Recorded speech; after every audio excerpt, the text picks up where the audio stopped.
ပရိသတ်များအားလုံးပဲမင်္ဂလာပါရှင် Burmese Audiobook L1 Channel ကနေပြီးတော့ပြန်လည်ကြိုဆိုလိုက်ပါရယ်ဒီနေ့မှာတော့တကြွဆန်ဤအပြန်လန်းဆိုတဲ့စိတ်ဝင်စားဖွယ်ရာဘာသာပြန်ဝတ္ထုရဲ့အပိုင်း၄ကိုဆက်လက်ပြီးတော့မှတင်ဆက်ပေးသွားမှာပဲဖြစ်ပါတယ်ရှေးဦးစွာဒီဝတ္ထုရဲ့စာရေးသူဖြစ်တဲ့ဆရာကြီးထိန်လင်းအားကျမတို့ရဲ့ YouTube Channel ကနေပြီးတော့ရိုသေစွာနဲ့ခါရဝပြုလိုက်ပါကြောင်းပြောကြားပါရစေရှင်စာအုပ်စာပေကောင်းများကိုစဉ်ဆက်မပြတ်နားဆင်ဖို့ရအတွက်ပရိသတ်များအားလည်းကျမတို့ရဲ့ YouTube Channel လေးကို Subscribe မလုပ်ရသေးဘူးဆိုရင်တော့အောက်မှာရှိနေတဲ့ Subscribe ဆိုတဲ့အနီရောင်စာတန်းလေးကိုနှိပ်ပြီးတော့အားပေးခဲ့ပါအောင်နော်။စာအုပ်များအသစ်တင်တိုင်းသိရှိနိုင်မှုအတွက်လည်းပဲဘေးနားကခေါင်းလောင်းလေးကိုနှိပ်ပေးခဲ့ပါအောင်ရှင်။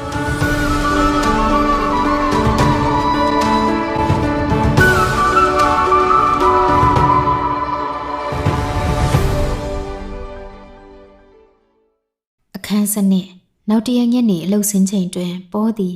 မတ်နှင့်ချင်းချက်ပြီးဘူနန်ဆာစတိုး၏အပြင်ဘက်တွင်တွေ့လေ၏မတ်ကစောစောကပင်တယ်လီဖုန်းဆက်ထားသည်သူသည်ပေါ်အားတွေ့ရသည်ကိုပင်သဘောကျလျက်ရှိဟန်တူသည်သူတို့တွေ့ကြ၍လက်ဆွဲနှုတ်ဆက်ကြပြီးမတ်ကပေါ့ပါရွှင်လန်းစွာပင်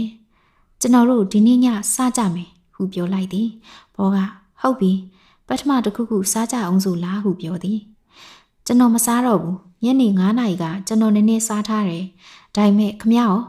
ကျွန်တော်ကကိစ္စမရှိပါဘူး။သူတို့နှစ်ယောက်လူသွားလူလာများလာတော့လမ်းဘေးပလက်ဖောင်းအတိုင်းရှောက်လာခဲ့ကြတော့မာ့ကစိတ်လှုပ်ရှားစွာပင်ကျွန်တော်ဖြင့်ခမစီတယ်လီဖုန်းဆက်ပြီးကလေးကစိတ်ဆောနေခဲ့တာပြောစမ်းပါဦးဗျာလူအီဇဘက်ရဲ့အကြောင်းဟုဆိုလိုက်သည်။ပေါ်မှာတိတ်ဆိတ်နေသည်မတ်ဘူလျာ၏အကဲခရခက်သောစိတ်ကြောက်တဲ့ကြောင့်ဤကိစ္စကိုအပျော်စွန့်စားခန်းရှာသလိုခပ်ပေါ်နိုင်လာသည့်သူ့သဘောထားကြောင့်တဲ့ကြောင့်သူနှင့်ပေါင်းမိတာတင့်မလေးစားဟုတန်ရပင်ဖြစ်ရ၏တို့ရာတွင်မတ်ကသူ့အားလူလူချင်းချင်းကူညီထားသည့်ကျေးဇူးကလေးကရှိနေပေသည်ထို့ကြောင့်တခဏစဉ်းစားနေပြီးသူစကားပြန်ပြောလိုက်သည်ဘက်ကအိမ်ဖော်လုံနေတဲ့တိတ်မဟန်လို့နဲ့တူတယ်ဒီနေ့ညနေသူအားတာပဲသူ့ပုံမှန်ဘလို့သူ့ကိုဘမတွေ့နိုင်မယ်ဆိုတာတွေအတော်အသင့်သိထားတယ်မတ်ကကောင်းပြီဗျာခမားထွက်လာတော့စွမ်းဘလို့နေတယ်လဲဟုမေးသည်ပေါ်ကခေါင်းရမ်းပြကသူ့အားတစိတစောင်ကြည့်လိုက်၏မတ်မှာစစောကလိုတတိတတာစိတ်လှုပ်ရှားမှုများမရှိတော့ပိုဆိုးလာသလားဟုသူအမပွင့်တပွင့်မေး၏ကျွန်တော်ဆေးရုံနေလေစာစားချိန်မှာတော့တွေ့တယ်သူကယောဂသဲလို့ဧည့်သည်လက်မခံနိုင်ဘူး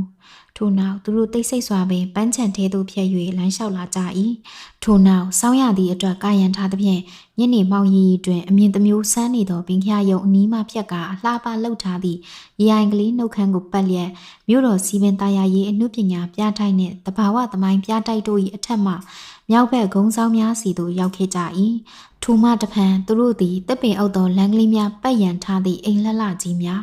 လေထစ်ကျဲကြီးများရှိရာဘောလကုန်းပေါ်သို့ရောက်ခဲ့ကြသည်ဤသို့လှပခမ်းနားသောလူကုန်ထံတို့၏နေရာနှင့်ဆက်လျက်တွင်ကကြောက်တုံးကလေးများခင်းသည့်လမ်းကျင်းများလူနေအိမ်လှုပ်ထားသည့်မြင်းဆောင်များဆိုင်ငယ်ကလေးများနှင့်ရိုင်ရက်အုပ်အမီရှိအရက်ဆိုင်ငယ်ကလေးတစ်ခုအပါအဝင်ပြုတ်သိမ့်နေသောလူနေရက်ွက်တစ်ခုပေသည်ပေါ်ကဆိုင်ဘုတ်ကလေးကိုမြင်ရသည်ဆိုလျင်ပင်အဲ့ဒီဆိုင်ပဲကျွန်တော်ခမားကိုတတိထပ်မပေးတော့ဘူးနော်ဘာပြောရမှန်းမသိရင်ဘာမှမပြောဘဲနေလိုက်ဟုပြောလိုက်သည်သူတို့သည်လမ်းချင်းကလေးကိုဖျက်၍မီးလင်းနေသောမန်ကူကွက်ပဒင်းများစီသို့ကူးကအရက်ဆိုင်လေး၏ဆင်နွေရတကားကိုတွန်းပြီးဝင်ခဲ့ကြလေ၏အရက်ဆိုင်ကဟောင်းနှွမ်းနေသောလဲအထက်တန်းစားလက္ခဏာများပေါ်လွင်လျက်အမွှေးတုံးနေပြီးဖြစ်သောကောဇောအုပ်တိပြိဘောကများဖြင့်တစားဆင်ထားသည်မိအုပ်ဆောင်များမှလည်းအနားများဖွာလျက်ရှိကြ၏နေရများပေါ်တွင်ကပြိုင်မြင်းကြော်များ၏ပုံတူကားများကိုချိတ်ဆွဲပြသထားသည်အရက်ကောင်တာတဝိုက်၏နောက်တွင်ရှိသောရွှေပေါင်တက်မှန်ကြီးတစ်ချက်မှာကွဲအပ်နေပြီဖြစ်၏ညမောင်စားဖြစ်၍လူများတဖွဲဖွဲရောက်လာစားဖြစ်၏အများအားဖြင့်ကကုန်သည်ဈေးသည်များဖြစ်ကြပြီးနောက်ကျနေသောလက်မှုပညာသည်တချို့လည်းပါသည်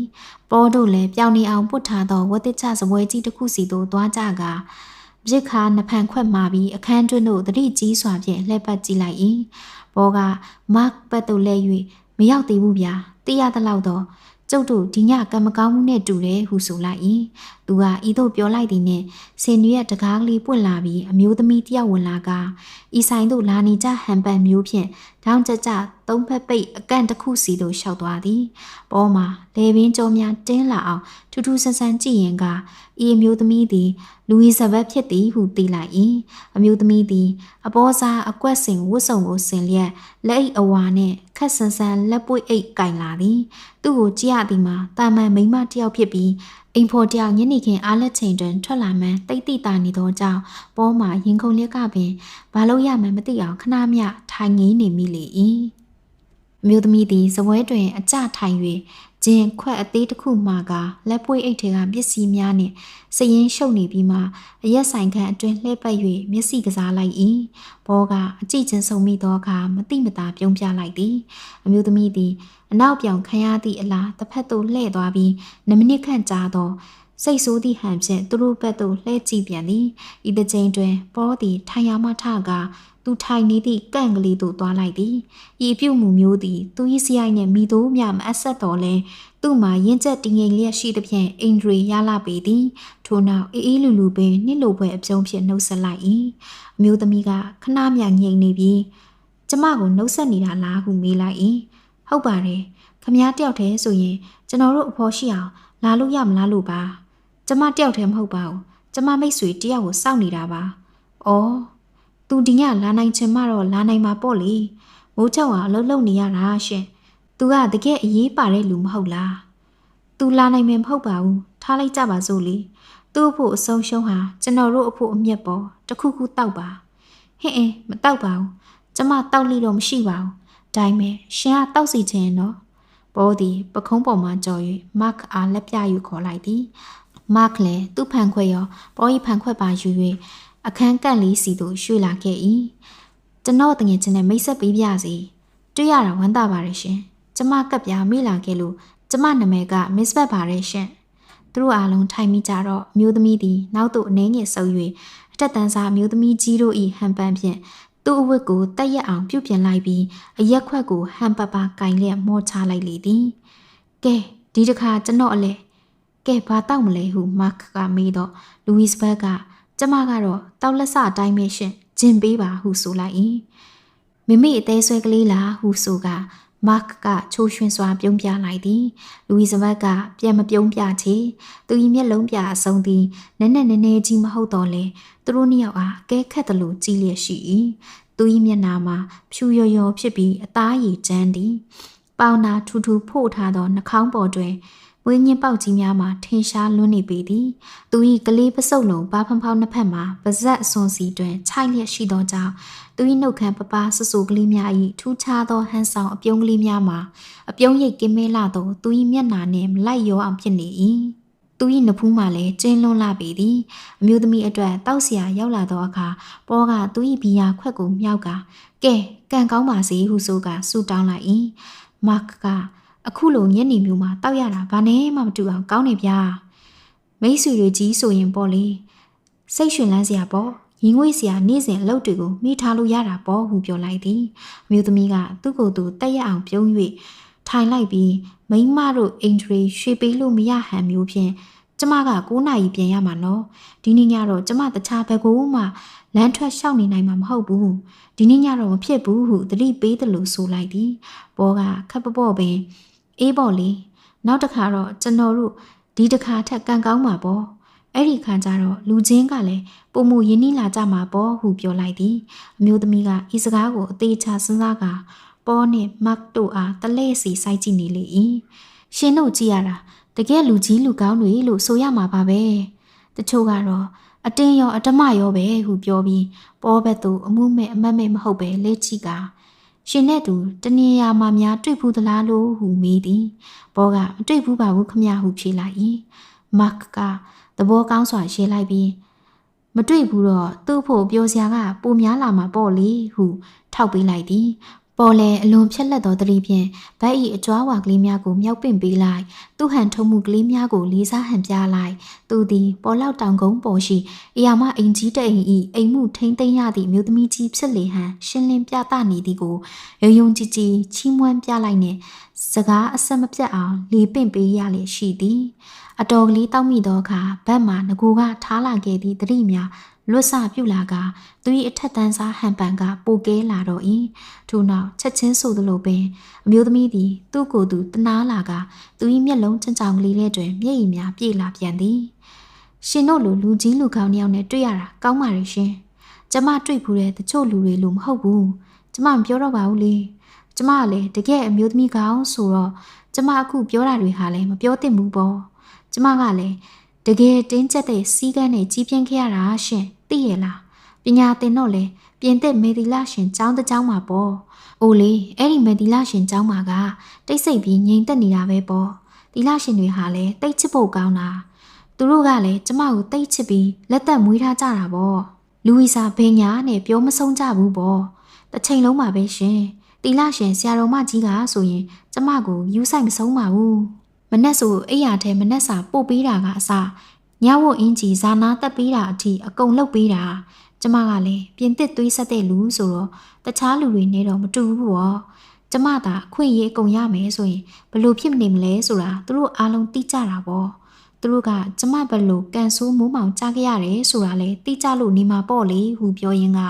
ပေါ်နဲ့မတ်တိုဤမျက်နှာများကိုကြည့်လိုက်ပြီးအံ့ဩသွားကြသလားဟုမေးလိုက်၏ပေါ်ကခေါင်းကိုလေးလေးပင်ပင်ရမ်းလိုက်ရ၏သူ့စိတ်ထဲတွင်ကမြတ်စွာဘုရားတကယ်ဝမ်းတွင်းပါအလေးအညာသေးပါလားဟုအောက်မေ့နေမိလေ၏မြို့သမီးကပေါ်ဤလက်မောင်းကိုဖမ်းဆုပ်လိုက်ပြီးရှင်တို့လေကျမဘဝတွေးကြုံခဲ့ရတာတွေကိုသိစေချင်တယ်ကျမဖေကတက်သေးဆိုကက်တင်ရေးတက်မဟုတ်ဘူးတကယ်တက်မလို့သေးကပေါ့ဘုံမူကြီးရှင်အမေကိုလည်းရိုက်နဲ့လူစိုးပေါ့ရှင်အထူးသဖြင့်မူးမီးပြန်လာတဲ့အခါပေါ့စနေနေ့ညမိုးချုပ်တို့ဘာလို့ပေါ့ကျမအိမ်ကထွက်ပြေးကျင်နေတာကျမကဇက်စင်ပေါ်တက်ချင်နေတာအောက်ကလူတွေကကိုကိုမော့ကြည့်ပြီးလက်ခုပ်ဩဘာပေးလို့ပေါ့လေအိုရှင်ကျမအခါခွင့်သာရခဲ့ရင်ဘလောက်ကောင်းလိုက်မလဲရှင်ဟုပြောနေပြန်သည်မရခဲ့တော့ဘူးလားဟုမတ်ကစိတ်ဝင်တစားဝင်ထောက်ပေးလိုက်သည်အမျိုးသမီးကခေါင်းရမ်းပြလိုက်ပြီးမျက်လုံးများမှာအယောင်တောက်လာကြပြန်၏တခုခုဖြစ်လို့ပေါ့ရှင်ကျမလည်းမှန်ပါတယ်နော်ကျမအမှန်ပြောတာပါအမှန်ကလွယ်လို့ဘာမှမပြောပါဘူးမချင်းမချမ်းမှန်တာကိုပြောတာပါဖျားတခင်ဆောင်မတော်မူပါအဲ့ဒါအတွက်ဘာရလဲသိလားငွေကလေးအနည်းချင်းပါပဲဒါလေ5-6လဆိုကုန်တာပဲရှင်ပြောပါလားကွယ်ဒါဖြင့်လူဝီဇာကပေါ်အားကြာမှုပပဖြင့်ကြည်လိုက်၏တဲတိကျင်ပါလားကိုတိကျင်ရဲ့ဒါပေမဲ့ရှင့်ကိုကျမကလည်းခင်ပါတယ်လေရှင့်မို့ပြောတာမဟုတ်ပါဘူးရှင်ရှင်ဟာတကယ်လူကြီးလူကောင်းမို့ပြီးတော့ကြာလဲကြာလာပါပြီဘသူမှဘာမှမဖြစ်နိုင်ပါဘူးဒီလိုလေးဖြစ်ပုံကမှန်တာပြောချမ်းသာပါရစေကျမမှာတကယ်အရေးကြီးတဲ့အချက်တစ်ခုကိုလက်ထဲမှာကင်ထားတယ်ဆိုပါတော့ရှင်ဥပမာဒါနဲ့ရှင်ဘိုက်စကယ်အစိမ်းဆိုတာမျိုးကြားဘူးသလားဘိုက်စကယ်အစိမ်းဟုတ်တယ်မောင်ရဲ့အစိမ်းရောင်လင်းလင်းကလေးဟုဆိုကတခိခိရဲ့လျက်မြက်ခင်းလိုစိမ့်စိမ့်ပေါ်ဟုပြောလိုက်၏မကြားဘူးပါဘူးတရားရုံးမှာတော့ကလည်းအဲ့ဒါလိုပဲပြောကြတယ်လူကြီးတယောက်ကလူသက်သမားဟာအစိမ်းရောင်ဘိုက်စကယ်ကိုစီးပြီးထွက်ပြေးသွားတယ်လို့ကျန်းကျင်အစ်စ်ခံတော့ရဲကြသေးတယ်ကျမကသူတို့တွေရဲနေရကငိုအောင်တောင်လုံနိုင်ပါရဲ့ကျမကငငယ်တုန်းကလမ်းပေါ်မှာအမြဲထွက်နေတာကျမဒီဘိုက်စကယ်အစိမ်းတွေအကြောင်းသိတာပေါ့လူဝီဇာကစုပ်ဆန်းဆိုင်ဖြစ်နေစဉ်ပေါ်ကမယုံကြည်သည့်ဟန်ဖြင့်ရဲလိုက်ပြီးကြံကြံဖန်ဖန်တွေရှောက်ပြောနေတာပဲထင်တယ်ဟုဆိုလိုက်၏လူဝီဇာမျက်နှာနီးသွားပြီးအမေရှင်ကကျမကိုလိန်နေညာတယ်မပြောပါနဲ့အဲ့ဒီချိန်ကအဲလက်ထက်မှာသူတို့ကိုသူတို့နှံကောင်လို့ခေါ်တဲ့အသင်းသားတွေနဲ့ဖွဲ့ထားတဲ့ bicycle club တစ်ခုရှိရဲ့ရှင်ပြီးတော့နှံကောင်ဆိုတဲ့နာမည်နဲ့လိုက်အောင်အသင်းသားတိုင်းရဲ့ bicycle ကိုအစိမ်းရောင်လွင်လွင်တုတ်ထားကြတယ်ရှင်ဟုပြောလိုက်သည်ဘောကနာကြီးဟန်ဖြင့်ဒီလိုကြည့်ပါပဲဗျာတယောက်ကိုတခုခုဆောင်ရွက်ပေးလိုက်ရပြီမယ်ကျေးဇူးတင်တော့ခံရတတ်တာမဟုတ်ပါဘူးဟုထောက်ခံလိုက်၏ကျမကျေးဇူးတင်ခံချင်တာမဟုတ်ပါဘူးရှင်ကျမကိုအတိမတ်ပြုနေရမှန်ပေးရင်တော်ပါပြီကျမတသက်လုံးဒီအိမ်ပေါ်အဲလီအိမ်ထောင်ထိန်ဖွားနဲ့အယိုးထုတ်ဖို့မျှော်မှန်းတာမဟုတ်ဘူးရှင်ဟုအမျိုးသမီးကပွင့်အံထွက်လာသည်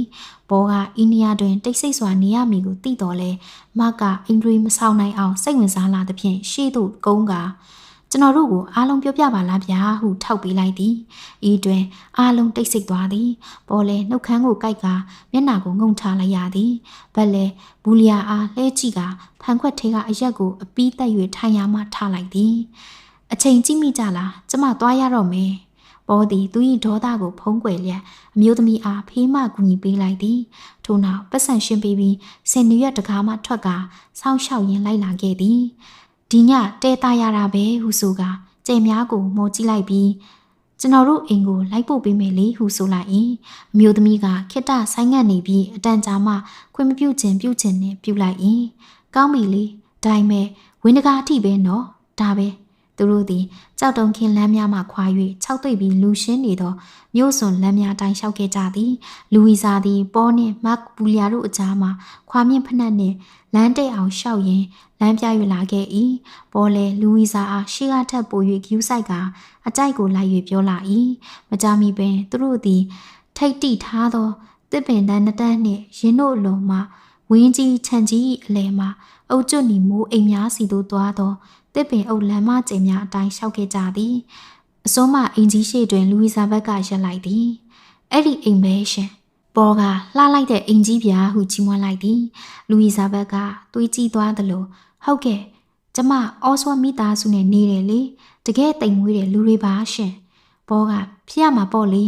ကဲကျွန်တော်တို့ခမားကိုနောက်ဗုဒ္ဓဟူးနေ့မှာတွေ့ရမလားဟုနူးလိုက်၏လူဝီဇာကစုပ်စဆိုင်ဖြစ်နေသေးတော့လေခဏမျှသာကောင်းပြီလေဒီညဒီအချိန်ပဲပေါ့တိတ်ကောင်းတာပေါ့ဘောကသူ၏အုတ်ထုပ်ကိုချွတ်ကလက်ကမ်းပေးလိုက်သည်ထိုခိုက်မှာပင်အင်ကြီးရှိတကားပွင့်လာပြီးလူခက်ကြီးကြီးတယောက်သည်အုတ်ထုပ်မပါလက်ထဲ၌လဲစာချုပ်ကိုကင်ကစေးပြင်းလိတ်တလိတ်ကိုတောက်လျက်ထွက်လာသည်သူသည်ဝင်းတကားစီသို့ရှောက်လာပြီးဖွင့်၍ထွက်ခဲ့၏လမ်းထိပ်ရှိစားတိုက်ပုံးတွင်စာသွားထည့်ရန်ဖြစ်ဟန်တူ၏မောင်နှဲတွင်ဖြစ်၍သူ၏မျက်နှာကိုတသေးကွဲကွဲမမြင်ရသို့သောသူသည်စိတ်ကောင်းရှိပုံရသောအတွေးသမားအသွင်အပြင်ရှိပြီးသူ၏စပင်များမှာငွေရောင်ဖြူလွှနေသည်ကိုတွေ့လိုက်ရသည်သူကပေါတို့အနီးမှဖြတ်သွားရင်းလူဝီဇာအားမြင်သွားကချိုသာသောအတန်ဖြင့်နှုတ်ဆက်သည်လူဝီဇာကပြန်၍နှုတ်ဆက်လိုက်သည့်အတန်မှာစောစောကလေးနှင့်လုံးဝမတူဘဲအလွန်ကျိုးနွံသည့်လေးတန်ဖြစ်နေလေရာရေစရာကောင်းသလိုပင်ဖြစ်သွား၏ထိုလူကြီးဖြတ်သွား၍လေထဲ၌သူ၏ဆေးပြက်လက်ရနံ့သာကြိုင်လာ၍ကျန်ရစ်သောအခါလူဝီဇာလည်းမျက်စိမျက်နှာပြက်လျက်သူ့အဖော်နှစ်ယောက်အားနှုတ်ဆက်လိုက်သည်ထို့နောက်အဝင်လန်းအတိုင်းလျှောက်သွားကလက်ဝဲဘက်မှအိမ်ဘေးကိုပတ်၍ဝင်သွားလေတော့ရာပန်းယုံများအကြား၌ပျောက်ကွယ်သွားလေသည်မတ်နှင့်ပေါ်တို့လဲထွက်သွားကြသောအခါအိမ်ကြီးနောက်ဖေးတကားဒိုင်းကနေပိတ်တန်ကြားလိုက်ကြရ၏တစ်ပင်အုပ်သည့်လမ်းကလေးအတိုင်းသူတို့ရှောက်ရပြင်ခဲ့ကြသောတယောက်နဲ့တယောက်စကားမပြောကြဘဲ9မိနစ်မြတိတ်ဆိတ်နေပြီးမှမတ်ပူလျာကတောင်းပန်သည့်လေးတန်ဖြင့်စိတ်မကောင်းဘူးဗျာ။ तू ကပြောတော့မယ်လုံနေမှာကျွန်တော်ဝင်ထောက်လိုက်လို့တခါတည်းပိတ်သွားတာဟုဆိုလိုက်၏။ပေါ်ကတခုခုဆူဆူရှက်ရှက်မပြောလိုက်မိရန်သူ၏နှုတ်ခမ်းများကိုစိတ်နေအောင်ပိတ်ထားလိုက်ရလေ၏။အခန်းဆက်တော့ပေါ်သူ၏အထက်ခိုးကလေးတို့ပြန်ရောက်တော့ည10 နာရီထိုးလူပြီဖြစ်၏။သူအိတ်မပြောနိုင်။သူ၏ဘိန်းတက်ကလထိုင်ပုကလေးနှင့်ခဏခနဲ့မျက်နှာတစ်ကန်ကလေးအကြားရသမျှနေရာကလေး၌ခောက်တုတ်ခောက်ပြန်ရှောက်ရင်သူနှင့်အခန်းနီးချင်းတို့ထံမှညညကြားရတတ်သောအတန်များကိုမကြားတစ်ချက်ကြားတစ်ချက်ရှိ၏သူအောက်ထက်ကဟာရီစီဆေးချောင်းသားသည်သူ၏ရေဒီယိုကိုကလီလျက်တစ်ဖက်ခန်းမှစည်ရင်ကင်စည်ရေးကလေးဂျိမ်းကရော့ကက်ကဖနက်ဆေးတိုက်ရင်ပြင်းပြင်းရီရီလေးချွန်လျက်ပင်စင်စာဘီလစ်စရီမစ္စတာဂါဗင်သည်သူ၏မျက်နှာတစ်ခွက်ကိုရေဖြည့်ရန်လေကားကိုတကြွကြွမိအောင်ဆင်းသွားလျက်ပေါ်မှာညနေကသူကြုံခဲ့ရသည့်စိတ်လှုပ်ရှားစရာများနှင့်နပန်းလုံးလျက်ရှိလေ၏နောက်ဆုံးတွင်သူအဝတ်လဲကအိယာထဲသို့ဝင်၍လှဲလိုက်၏သူ့မှာတွေးတောစရာတွေက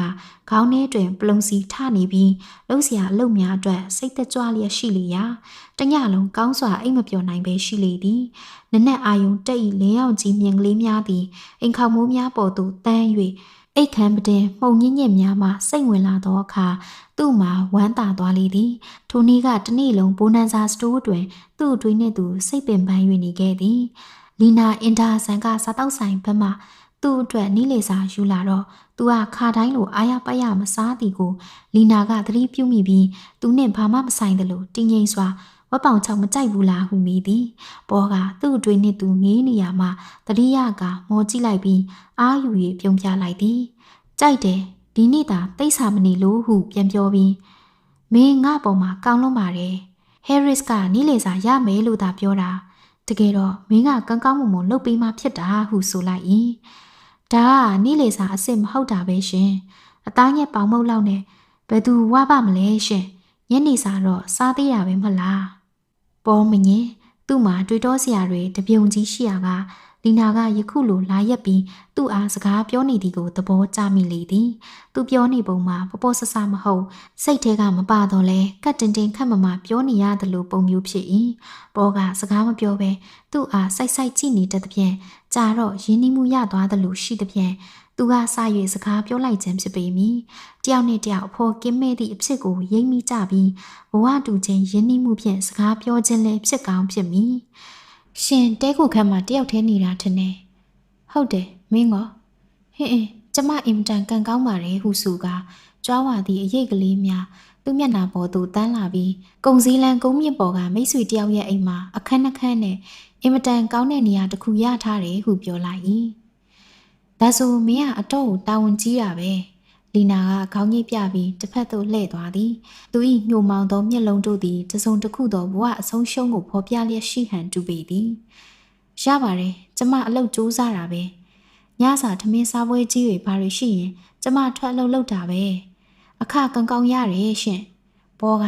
မင်းတခြားလူတွေလိုကပွဲတို့ရုပ်ရှင်တို့ဘာလို့မသွားဘူးလားဟုဆက်ဆူလိုက်သည်လီနာကစက်ကနေပခုံးချီလိုက်ပြီးဟင်းအဲ့ဒါတော့ကျမမသွားဘူးဟုပြောလိုက်သည်လီနာသည်ရှေ့တက်တဲ့သို့အမတ်မထင်ငေးလျက်ရက်နေပြီးပေါ်တောက်ပြီးသွားသည့်ကော်ဖီပကံကိုယူကာမပြုံးချင်ရော့ရဲရဲပြုံးပြလျက်စားတောက်ဆိုင်ဘက်သို့ပြန်သွားလေ၏လီနာပေါ်နှင့်ရက်စကားပြောနေသည်ကိုဆိုင်ထဲရှိမျက်စိစူးရှသောအခြားမိန်းကလေးများကသတိထား၍ကြည့်နေကြသည်အလုတ်ပါချိန်လည်းဖြစ်သဖြင့်လီနာစားတောက်ဆိုင်ဘက်သို့ပြန်လာသောအခါနန်စီဝီလဆင်းဆိုသောမိန်းကလေးတစ်ယောက်ကသူ့အနီးကအဖော်မိန်းကလေးအားတထောင်နှင့်တွတ်လိုက်သည်သူ၏ဝတ်စုံကိုကပတ်အနီးပြောင်ဇာကွက်ချေအိတ်ခြေသီးသက်ရွက်ဖြင့်အုပ်ဖနက်တို့ဖြင့်လလပပဝတ်ဆင်တတ်သောကုံစည်းလန်းသူခက်လေလေတဲကဖြစ်၏သူကခေါင်းကိုမတိမတာငဲ့လိုက်ပြီးတွေ့လာ၏မစ္စစ်အင်ဒါဆန်တို့တော့ဒီနေ့ဂီတသင်တန်းအရှိကြီးတက်နေပါပေါ့လားဟုဆိုလိုက်သည်ဒုတိယမိန်းကလေးကတဲ့နေတူနေတဲဟုအတန်ထားဖြင့်ဆိုလိုက်၏အခြားတစ်ယောက်ကလည်းလီနာရေညိစညာကြီးကျိုးညိခိုင်းနေတာလားအေးဟုပြုံးဖြစ်ဖြစ်နဲ့နောက်သည်ထို့နောက်သူတို့တခစ်ခစ်နဲ့ရဲကြပြီးနန်စီဝီလဆင်ကသူ့ထက်ကပြက်လုံးထုတ်ရန်အားထုတ်သည့်အနေဖြင့်လီနာရေတတိထားဟဲ့တခါသေးဘူးရင်ပြင်ဖို့တော့နားလေမှာဟုချိုးသားဆွဆိုလိုက်သည်အားလုံးကြောင်အံ့ဖြစ်ကတိတ်ဆိတ်သွားသည်မိန်းကလေးများကိုလှုပ်ခွင်ကိုပြန်ဝင်သွားကြပြီးအတော်များများကနန်စီအားမျက်ဆောင်ထိုးလိုက်ကြသည်သူတို့ပြောနေကြသည်ကိုကြားဟန်လက္ခဏာမပြတော့လီနာကမူသူ၏စည်ရင်များကိုယူကပေါင်းနေလေသည်ခါတိုင်းဆိုရင်သူ့ဖော်များကဘလို့ပင်ဆဆသဘောကောင်းစွာပြင်လဲခြေပတက်တော်လဲယခုတစ်ချိန်တွင်မူသူသည်ဘာမျှပြန်မပြောချေသူတို့ဘာတွေပြောနေကြပါလိမ့်ဟုပေါ်ဤစိတ်ထဲတွင်သိကျင်မိတော့လဲမကြမီကပင်မေးပြောက်သွားသည်သူ့မှာလူဝီဇာဘက်နှင့်နောက်တစ်ချိန်တွေ့ရမှတပါဘာကိုမှတကယ်စိတ်ဝင်စား၍မရနိုင်အောင်ပင်စိတ်ထဲကမငြိမ်မသက်ဖြစ်တိုင်းတပတ်ဆိုသည့်အချိန်ကုန်လွန်အောင်လက်ချိုးရည်တွက်ရလျက်ရှိပေသည်နောက်ဆုံးတွင်ဗုဒ္ဓဟူးနေ့သို့ရောက်လာပြီးတိုက်ပွဲဝင်ရန်အတွက်မောင်းတင်ထားသောပေါ်ဤစိတ်တို့သည်မကြမီတွေ့ရတော့မီလှုပ်ရှားမှုအတွက်ပုံမူတင်းမာ၍လာလေသည်အလုတ်ချိန်တစ်နေ့တာကိုဖြစ်သလိုကုန်လွင်စေခဲ့ပြီးမတ်ပူလျာနှင့်9နာရီတွင်ဘိုးနန်စာရှိ၌တွေ့ဆုံရန်ချိန်ထားခဲ့သည့်အတိုင်းအလုတ်ပိတ်ချိန်တွင်အစောဆုံးထွက်သူများနှင့်ရောနှော၍ထွက်ခဲ့၏မတ်ပူလျာရောက်မလာသေးသည်နှင့်မြင်းချင်းဆိုင်ပလက်ဖောင်းပေါ်မှတမီးတိုင်တိုင်အောက်သို့သွား၍ရက်ကလမ်း၏အထက်အောက်ထိပ်ဘက်သို့တမျိုးမျိုးစောင့်နေလေ၏အခြားလုံသမားများကလည်းတယောက်ချင်းတချို့အတွင်းနှင့်လက်မောင်ချင်းချိတ်ကစကားတပြောပြောနှင့်တချို့တရုတ်ကတဝက်ပိတ်ဆိုင်တကားမှထွက်လာကြသည်လူဒန်းကြီးနောက်ဆုံးလောက်စီတွင်လီနာသည်အသိရောင်လုံးဝမရှိတော့သောအုတ်ထုတ်ပြော့အညိုကလေးကိုသူ၏တောက်ပသောစပင်များပေါ်သို့အုပ်လျက်ခငိုင်းဆောင်ကမိုးကအင်ကြီးဝေး၍တယောက်တည်းထွက်လာလေသည်သူ၏ဝတ်စားများမှာရိုးရိုးပင်ဖြစ်တော်လဲသူ၏လက်များကိုမိုးကအင်ကြီးထဲသို့နှိုက်လျက်ထွက်လာသောအခါ ရင်အုံဖြိုးဖြိုးနဲ့အစစ်ချိုကြားနာလှတော့သူ၏ကိုယ်ကာယအလှမှာစက်တရည်ရှိ၍ကြည်စရာကောင်းလာပေ၏ဘောကငေးဆိုင်ကြည့်နေစမှာပင်လီနာသည်ရုတ်တရက်တစုံတယောက်အားလက်ပြလိုက်သည်ကိုမြင်လိုက်ရပြီးလူအုပ်ထဲမှအထုပ်ပိုးများတဲလာသည့်ပူပူတုတ်တုတ်မျိုးသမီးကြီးတယောက်ပေါ်လာသည်ထိုမိန်းမကြီးကလီနာအားချစ်ခင်စွာနှုတ်ဆက်လိုက်ပြီးသူတို့အတူတကွကုံစည်းလန်းစီသို့ရှောက်ထွက်သွားကြလေတော့၏ခေတ္တမြသာမြင်လိုက်ရသောဤမြင်ကွင်းသည်ပေါ်ဤဘဝင်ကိုချမ်းမြေ့စေလေသည်သို့သောသူ၏နာရီကိုကြည့်လိုက်သောအခါ9နာရီနှင့်မိနစ်20ရှိပြီကိုတွေ့ရ၏မတ်ပူလျာဘာဖြစ်လို့နောက်ကျနေပါလဲလမ်းအထက်အောက်တလဲစီကြည့်ကမတ်ပူလျာအလားကိုဆက်လက်ဆောက်ရင်ကစိတ်မရှိသလိုဖြစ်လာသည်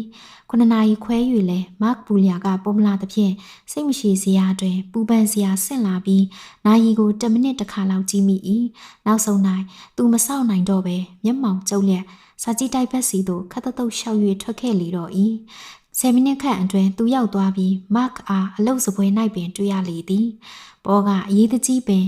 ဟေးဘာဖြစ်နေရလဲခမည်းမလိုက်ဘူးလားဟုမေးလိုက်၏မတ်ပူလျာသည်ဘောကိုမြင်လိုက်လျင်တိတိတသာတွန်းဆုတ်သွားသည်သူသည်ဆုတ်ဆဆိုင်ဖြစ်နေပြီးအထိတ်တလန့်နောက်သို့လဲကြည့်လိုက်ကခတ်တိုးတိုးလေတံဖြင့်ပြန်ပြောသည်ကျွန်တော်လှုပ်ရှိနေတယ်ဗျမလိုက်နိုင်တော့ဘူးဘောကမတ်အားအားသွင်းလျက်ငေးဆိုင်ကြည့်နေလိုက်၏သူ၏လေတံသူ၏အမူအရာနှင့်သူ၏မျက်နှာထားတို့သည်လုံးဝပြောင်းလဲသွားခဲ့ပြီဖြစ်၏သူ၏ပင်ကိုပေါ့ပါရွှင်လန်းစွာနေတတ်သောဟန်ပတ်အမူအရာများမရှိတော့သူ့ကိုကြည့်ရသည်မှာတစုံတစ်ခုကိုစိုးရွံ့ထိတ်လန့်နေသလိုမျက်လုံးများကလည်းစာကြည့်တိုက်ခန်းအတွင်းကြီးကန်းတောင်းပေါက်ကြည့်ရလျက်ပင်ရှိ၏ဘောကမကြည့်မချမ်းပင်ပြောရောပေါ့ဗျာဟုအပြစ်တင်တယ်လို့ဆိုလိုက်၏မတ်ဘူလျာကတိုးတိုးလောက်ပါဗျာဟုရေရွတ်လိုက်ပြီးပေါ်နီတို့ကတ်လာကအရေးတကြီးခတ်တိုးတိုးလေတံဖြင့်ခမားကိုစကားပြရတာစိတ်မကောင်းဘူးဗျဒါပေမဲ့အမှန်ကကျွန်တော်မစင်းမစားနဲ့အပျော်သဘောဝင်ပြီးလှုပ်ခဲ့မိတာဒါပေမဲ့ကိစ္စကထင်သလောက်ပြောစရာမကောင်းလာဘူးဟုဆိုသည်ဘာဖြစ်သွားတာလဲဗျမတ်ကလေတံကိုပို၍နှိမ်ကကျွန်တော်ပြောလို့မဖြစ်ဘူးဗျဒါပေမဲ့ဒီမှာကျွန်တော်စကားကိုနားထောင်ပါခမားလည်းဒါကိုရက်ပစ်လိုက်ရင်ကောင်းမယ်ကျွန်တော်ဒီထက်ပိုပြီးမပြောနိုင်ဘူးကျွန်တော်အတီးပြောတာပါတသက်နဲ့တကူကျွန်တော်ဒီလောက်တီတီတခါမှမပြောဘူးပါဘူးတကယ်ပါဟုပြန်ပြောသည်အသက်ရှူတမ်းပင်မကြားရအောင်တိတ်ဆိတ်သွား၏ဘောကကျွန်တော်ခမားကိုလာတော့တွေ့ပါဦးမေလေဟုဖြင်းရင်းစွာပြောလိုက်၏မတ်ကမျက်နှာလွှဲ၍ခေါင်းရမ်းပြလိုက်ပြီးကျွန်တော်လုပ်ကိုမြို့ပြင်ဘက်ပြောင်းလိုက်ပြီးရက်တဝုတ်ဆိုတဲ့နေရာကစာကြည့်တိုက်ကိုတွားရမယ်ဒီတစ်ပတ်ကုန်ရင်တွားရမယ်ဟုလေတံခတ်တင်တင်ဖြင့်ပြောလိုက်၏အတော်ကြီးကြအောင်တိတ်ဆိတ်ငြိမ်သက်၍သွားပြန်သည်ဘောလည်းအခြေအနေကိုရိတ်စားမိကပင်သက်တစ်ချက်ဖြည်းဖြည်းရှိုက်၍ထုတ်လိုက်၏တကယ်ဆိုတော့သူသည်မတ်၏ပူပေါင်းကူညီမှုကိုတိတ်အားထားခဲ့ရသည်တော့မဟုတ်တို့ရာတွင်ယခုသူ့မှာဒါလေးပင်မရှိတော့ယခုမတ်ပူလျာတူပြောင်းသွားသည်ကိုကြည့်ပြီးသူလည်းမလွဲမသွေရင်ဆိုင်ရမည်မဖြစ်နိုင်သောအမောင်ထုအနေကိုပထမဦးဆုံးအကြိမ်အနံ့ရကသူ၏စိတ်ဓာတ်များပါရုတ်တရက်ပြိုဆင်းသွားသည်ကိုသတိပြုလိုက်မိလေ၏မိကွန်ပေါင်းများစွာသူ့နှုတ်ဖျားအထိတက်လာကြ၏သို့သောမတ်ပူလျာမှသူနှင့်စကားပြောနေရသည်ကိုပင်ကြောက်လန့်လှပြီဖြစ်၍သွားစီခြင်းနေပြီထို့ကြောင့်သူလည်းလက်ကမ်းပေးလိုက်ကခမည်းကိုဘရုတ်ဒုက္ခတဲ့ဆွဲသွင်းမိတာစိတ်မကောင်းပါဘူးဗျာခမည်းလှုပ်ပေးခဲ့တာတွေအတွက်ကျေးဇူးတင်ပါတယ်ကဲသွားမယ်ကျွန်တော်တို့တွေးကြအောင်မယ်လို့မျှော်လင့်ပါတယ်ဟုနှုတ်ဆက်လိုက်တော့၏ထို့နောက်သူလည်းခြာကနေလေကစာကြည့်တိုက်ထဲမှထွက်၍အနီးဆုံးလမ်းဘေးတယ်လီဖုန်းရုံးသို့လာခဲ့၏အချိန်မီပါလိမ့်အောင်မီကြေးကြိုးနှင့်ဆွဲထားသည့်အနားခွေလိမ့်နေသောတယ်လီဖုန်းလမ်းညွှန်စာအုပ်ထဲတွင်အရေးတကြီးလက်ညှိုးထောက်၍လိုက်ရှာတော့သူလိုသောနံပါတ်ကိုတွေ့ပြီးပတ်စံနှပြားကိုအပေါက်ထဲသို့ထည့်လိုက်၏တယ်လီဖုန်းသည်မပြီးနိုင်အစုံမြည်နေပြီးမှတစ်ဖက်မှထူးတန်ကြရ၏ရိုက်ရက်အုပ်ကလားခမညာရိုက်ရက်အုပ်ကဂျက်စကားပြောနေပါတယ်ခမညာရခင်တစ်ပတ်ကသူတို့စပွဲကိုစောင့်တော့စပွဲထိုး၏အတန်ကိုသူမှတ်မိသည်မစ်လူဝီဇာဘက်ရဲ့မိတ်ဆွေတယောက်စကားပြောနေပါတယ်သူ့ကိုဒီနေ့ညနေ9နာရီမှတွေ့ဖို့ချိန်ထားတယ်သူ့ကိုပြောပေးပါခမညာကျွန်တော်ကိစ္စတစ်ခုနဲ့နောက်ကျနေလို့အခုပဲလာနေပြီလို့စောင့်ပါလို့စပွဲထိုးကမစ်ဘတ်ဒီမှာမရှိပါဘူးခမညာဝမ်းနေပါတယ်ဟုပြန်ပြောသည်ဒီနေ့ညနေသူမလာဘူးလားခါတိုင်းလိုပဲလာပြီးနိုင်ဝက်လောက်နေပါတယ်8နာရီလောက်ကပြန်ထွက်သွားပါတယ်ခမညာပေါ်လဲတယ်လီဖုန်းခွက်ကိုချိတ်တွင်ပြန်ချိတ်ထားလိုက်ပြီးခဏမျှစဉ်းစားကတယ်လီဖုန်းယုံကလေးထဲမှထွက်ခဲ့လေ၏ 3 မိနစ်ခန့်ကြာလျင်သူသည်ပန်းချံသို့ရောက်ကဓာတ်ရထားတစ်စီးကိုတက်စီး၍ပေါ်လောက်ကုန်းစီသို့တန်းလာခဲ့၏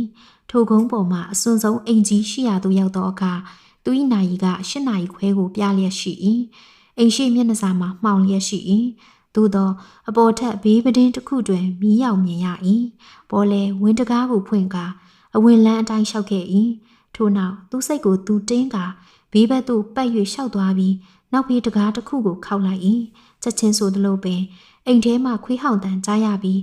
အိမ်ထောင်ထိမ့်သိမ့်သူ၏အဝတ်နက်ကိုဝတ်ထားသည့်အသက်50ခန့်ပိန်ပိန်ပပအိမ်ထရီရရအမျိုးသမီးကြီးတစ်ယောက်ကတကားကိုလာ၍ဖွင့်သည်ကျွန်တော် Miss Louisa ဘတ်ကိုတွေ့နိုင်မလားလို့ပါခင်ဗျာတစိတ်အမျိုးသမီးကြီးကပေါ်အားခြေဆုံးခေါင်းဆုံးကြီးလိုက်သည်ခေါင်းကိုက်လို့ဆိုပြီးတက်အိတ်နေတယ်ပေါ်ကခဏလောက်ဆင်းလာပါလို့ပြောပြပါလားခင်ဗျာကျွန်တော်သူ့မိတ်ဆွေပါဟုဇွတ်အတင်းပြောလိုက်၏အမျိုးသမီးကြီးကခေါင်းရမ်းပြကဝမ်းနေပါတယ်မိတ်ဆွေဟာအိမ်ထိလိုက်မလာရပါဘူးဒီအိမ်ကြီးရဲ့စီးကန်းတစ်ခုဖြစ်ပါတယ်ဟုဆိုလိုက်သည်ထို့နောက်ဝမ်းနေကြောင်ထပ်မံပြောဆိုကတကားကိုပိတ်လိုက်သည်ပေါ်လေစိတ်ပြတ်သွားသည်သို့တော့သူအရှုံးမပေးသေးပဲလူဝီစာကိုမဖြစ်တဲ့နီးနဲ့တွေ့မိဟုတန်နှိတ်တန်ချလိုက်၏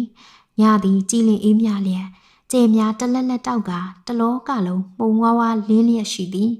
ကောင်းကင်ကြည်လင်လျက်နှင်းဆက်များခဲမိနမိတ်အဖြစ်တရွက်များကြွေထားလျာပေါ်အိမ်ရှိဘက်သို့လှည့်၍လာခဲ့ရာတွင်ခြေလန်းတိုင်းတရွက်တန်တချွတ်ချွတ်မိလျက်ရှိလေ၏ဤနေရာတွင်မီးလင်းနေသောပဒင်းပေါက်ကျဲကြီးတစ်ခုမှာ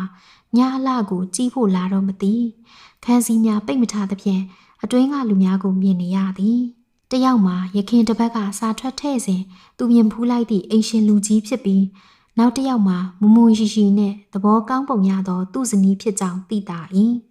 နောက်တစ်စုံတွဲမှာဧည့်သည်များဖြစ်ကြဟန်တူပေသည်သူတို့အားလုံးသည်အိမ်တွေရရတစားဆင်ထားသောအိတ်ခမ်းအတွင်၌ထိုင်လျက်ရှိကြသည်အားလုံးညနေအပြင်ထွက်သည့်အခါဝတ်သည့်ဝတ်ကောင်းစားလာများနှင့်ဖြစ်၏ပေါ်လေပန်းယုံများကို꿰ကာသူတို့အားစောင့်ကြည့်နေမိသည်ကြက်တည်ရှိလာခန့်ညာလှပေ၏သူ၏ရင်တွင်၌စိတ်ခင်းလျက်ရှိသောရင်နာရသည့်ဒေါသမျိုးအညစ်အကြေးတို့နှင့်ကာကွာခြားဝေးလံလာပေသည်သူတို့၏ဘေးတွင်ဖဲကစားသည့်စပွဲတစ်ခုလည်းချထား၏သူတို့စကားပြောလိုက်ရေလိုက်ကြနှင့်အေးအေးလူလူလုံနေကြပုံထောက်သောအတော်မိုးချုံမှပြီးကြမိလက္ခဏာရှိပေရာပေါ်လဲအတော်ကြအောင်ပင်စောင်းရပေတော့မည်ဟုစိတ်နှလုံးဒုံဒုံချ၍ထားလိုက်၏သို့သောအမောင်ရိပ်စီမှရုတ်တရက်လေးလံသောခြေသံများကြားလိုက်ရသဖြင့်ထိတ်လန့်ကာခြာကနေလှဲလိုက်တော့သူသည်ပလိတ်အရာရှိတယောက်နှင့်မျက်နှာချင်းဆိုင်လက်သာတွေ့လိုက်ရလေသည်အခန်း14မင်းပါလုံးမလို့လဲပလိတ်အရာရှိကမေးလိုက်တော့အခါပေါ်မှာတကူလုံးအေးဆက်သွားသည်တခဏတော့သူထွက်ပြေးရန်စိတ်ကူးမိသေး၏သို့တော့စိတ်ကိုသူထိန်းထားလိုက်သည်အိမ်ထဲကလူတယောက်နဲ့တွေ့ကျင်လို့အိမ်ထဲကလူနဲ့တွေ့ကျင်တာဒီကိုလာရသလားကွာအမောင်တွေကခြုံနေကြမှာပုံပြီးလာသလားကျွန်တော်ပုံနေတာမဟုတ်ပါဘူးဟုတ်ပါတယ်ကွာမင်းပုံနေတာပါမင်းဒီကိုရောက်လာကလေးကငါကြည့်နေတာအကြံနဲ့ချောင်းနေတာလို့ခေါ်တယ်ကွာပေါ်ကဟာမဟုတ်ပါဘူးခင်ဗျာကျွန်တော်ရှင်းပြပါမယ်တစိတ်နားထောင်ပေးပါဦးခင်ဗျာဟုညင်းဆိုသည်ရှင်းပြเสียရှိဌာနရောက်မှဌာနပိုင်ကြီးစီမှာရှင်းကွာဟုဆိုကမင်းအေးအေးဆေးဆေးလိုက်ခဲ့ဟုခေါ်လေ၏ပေါ်လေသူရှိကတင်းမာခက်ထျော်သောမျက်နှာဖြင့်ယူနီဖောင်းဝတ်ပုဂ္ဂိုလ်အားငေးဆိုင်ကြည့်နေမိ၏အစိုးတကအစိုးဆုံးအဖြစ်နှင့်မှကြုံရလေသည်သို့တော့သူ့အဖို့ဖမ်းခံလိုက်ရယုံမှတပါးဘာများမရှိတော့သူသည်ပလိတ်ရာရှိဘေးသို့ဝင်ကသူနှင့်အတူတိတ်ဆိတ်စွာရှောက်၍ထွက်ခဲ့ရလေ၏မြို့လေမီးများထိန်ထိန်ထွန်းထားပြီးလူသွားလူလာစီကားလှသည့်လမ်းများအတိုင်းအဝေးကြီးလျှောက်ခဲ့ရ၏သူအားအနီးနားပလိတ်ဌာနတစ်ခုခုသို့ခေါ်သွားခြင်းမဟုတ်သည်ကိုပေါ်ထူးထူးခြားခြားသတိထားမိ၏နောက်ဆုံးတွင်လေးတောက်မီးအိမ်အပြာထွန်းညှိထားသည့်ခုံးပေါက်အောက်မှဖြတ်ကာဝေါ်တလီပလိတ်ဌာနချုပ်၏အချုပ်ခန်းထဲသို့ဝင်ခဲ့ကြ၏ဤအခန်းကမီးထင်ထိန်လင်းအောင်ထွန်းထားသည့်ဘာဆောင်ရောက်မှမရှိသောအခန်းချင်းကလေးဖြစ်ပြီးတန်နိုင်ဆိုင်ပဒင်းပေါက်တစ်ခုနှင့်တကားနှစ်ပေါက်တစ်ပေါက်တွင်လေးတောင်ပေါက်ငယ်ဖြင့်နရံတွင်ခုံတန်းရှိနှစ်ခုကတ်ထားသည်စပွဲခုံမြင့်တစ်ခုတွင်ရက်ကကျူးနှင့်အင်ကြီးလဲပြီးတီးဖြုတ်လျက်ကျောင်းသားလေးတယောက်ကော်ပီစာအုပ်တွင်စူးစားပန်းစားစာရင်းနေတကယ်သူရေးလျက်ရှိသူတောင်းတောင်းတင်းတင်းမျက်နှာနီနီနှင့်လူကြီးကသူ၏အမှုတွေဖိုင်ပေါ်တွင်ရေးထားသည့်အမိအရာဆိုလျှင်ပလိတ်စားစဉ်ကြီးဂျက်ပီဒီသူကလူပုံထုံထိုင်းထိုင်းနှင့် တော်ပိုင်းကထမင်းဆိုင်ရှင်လိုခေါင်းပြပြကြီးတွင်သပင်ခပ်ပပားကိုနောက်သို့ပင်း၍ဖီးကခွဲထားသဖြင့်အုပ်ဆောင်စိန်အုပ်ထားသည့်လျှက်စစ်မီးရောင်တွင်သူ့သပင်များမှပြောင်းနေ၏သူသည်ပေါ်အား9မိနစ်မြစောင့်ဆိုင်စေလျက်သူ့စာကိုအပီးသက်ကြည်နက်အောင်ရှိပြီးမှမော်ကြည့်က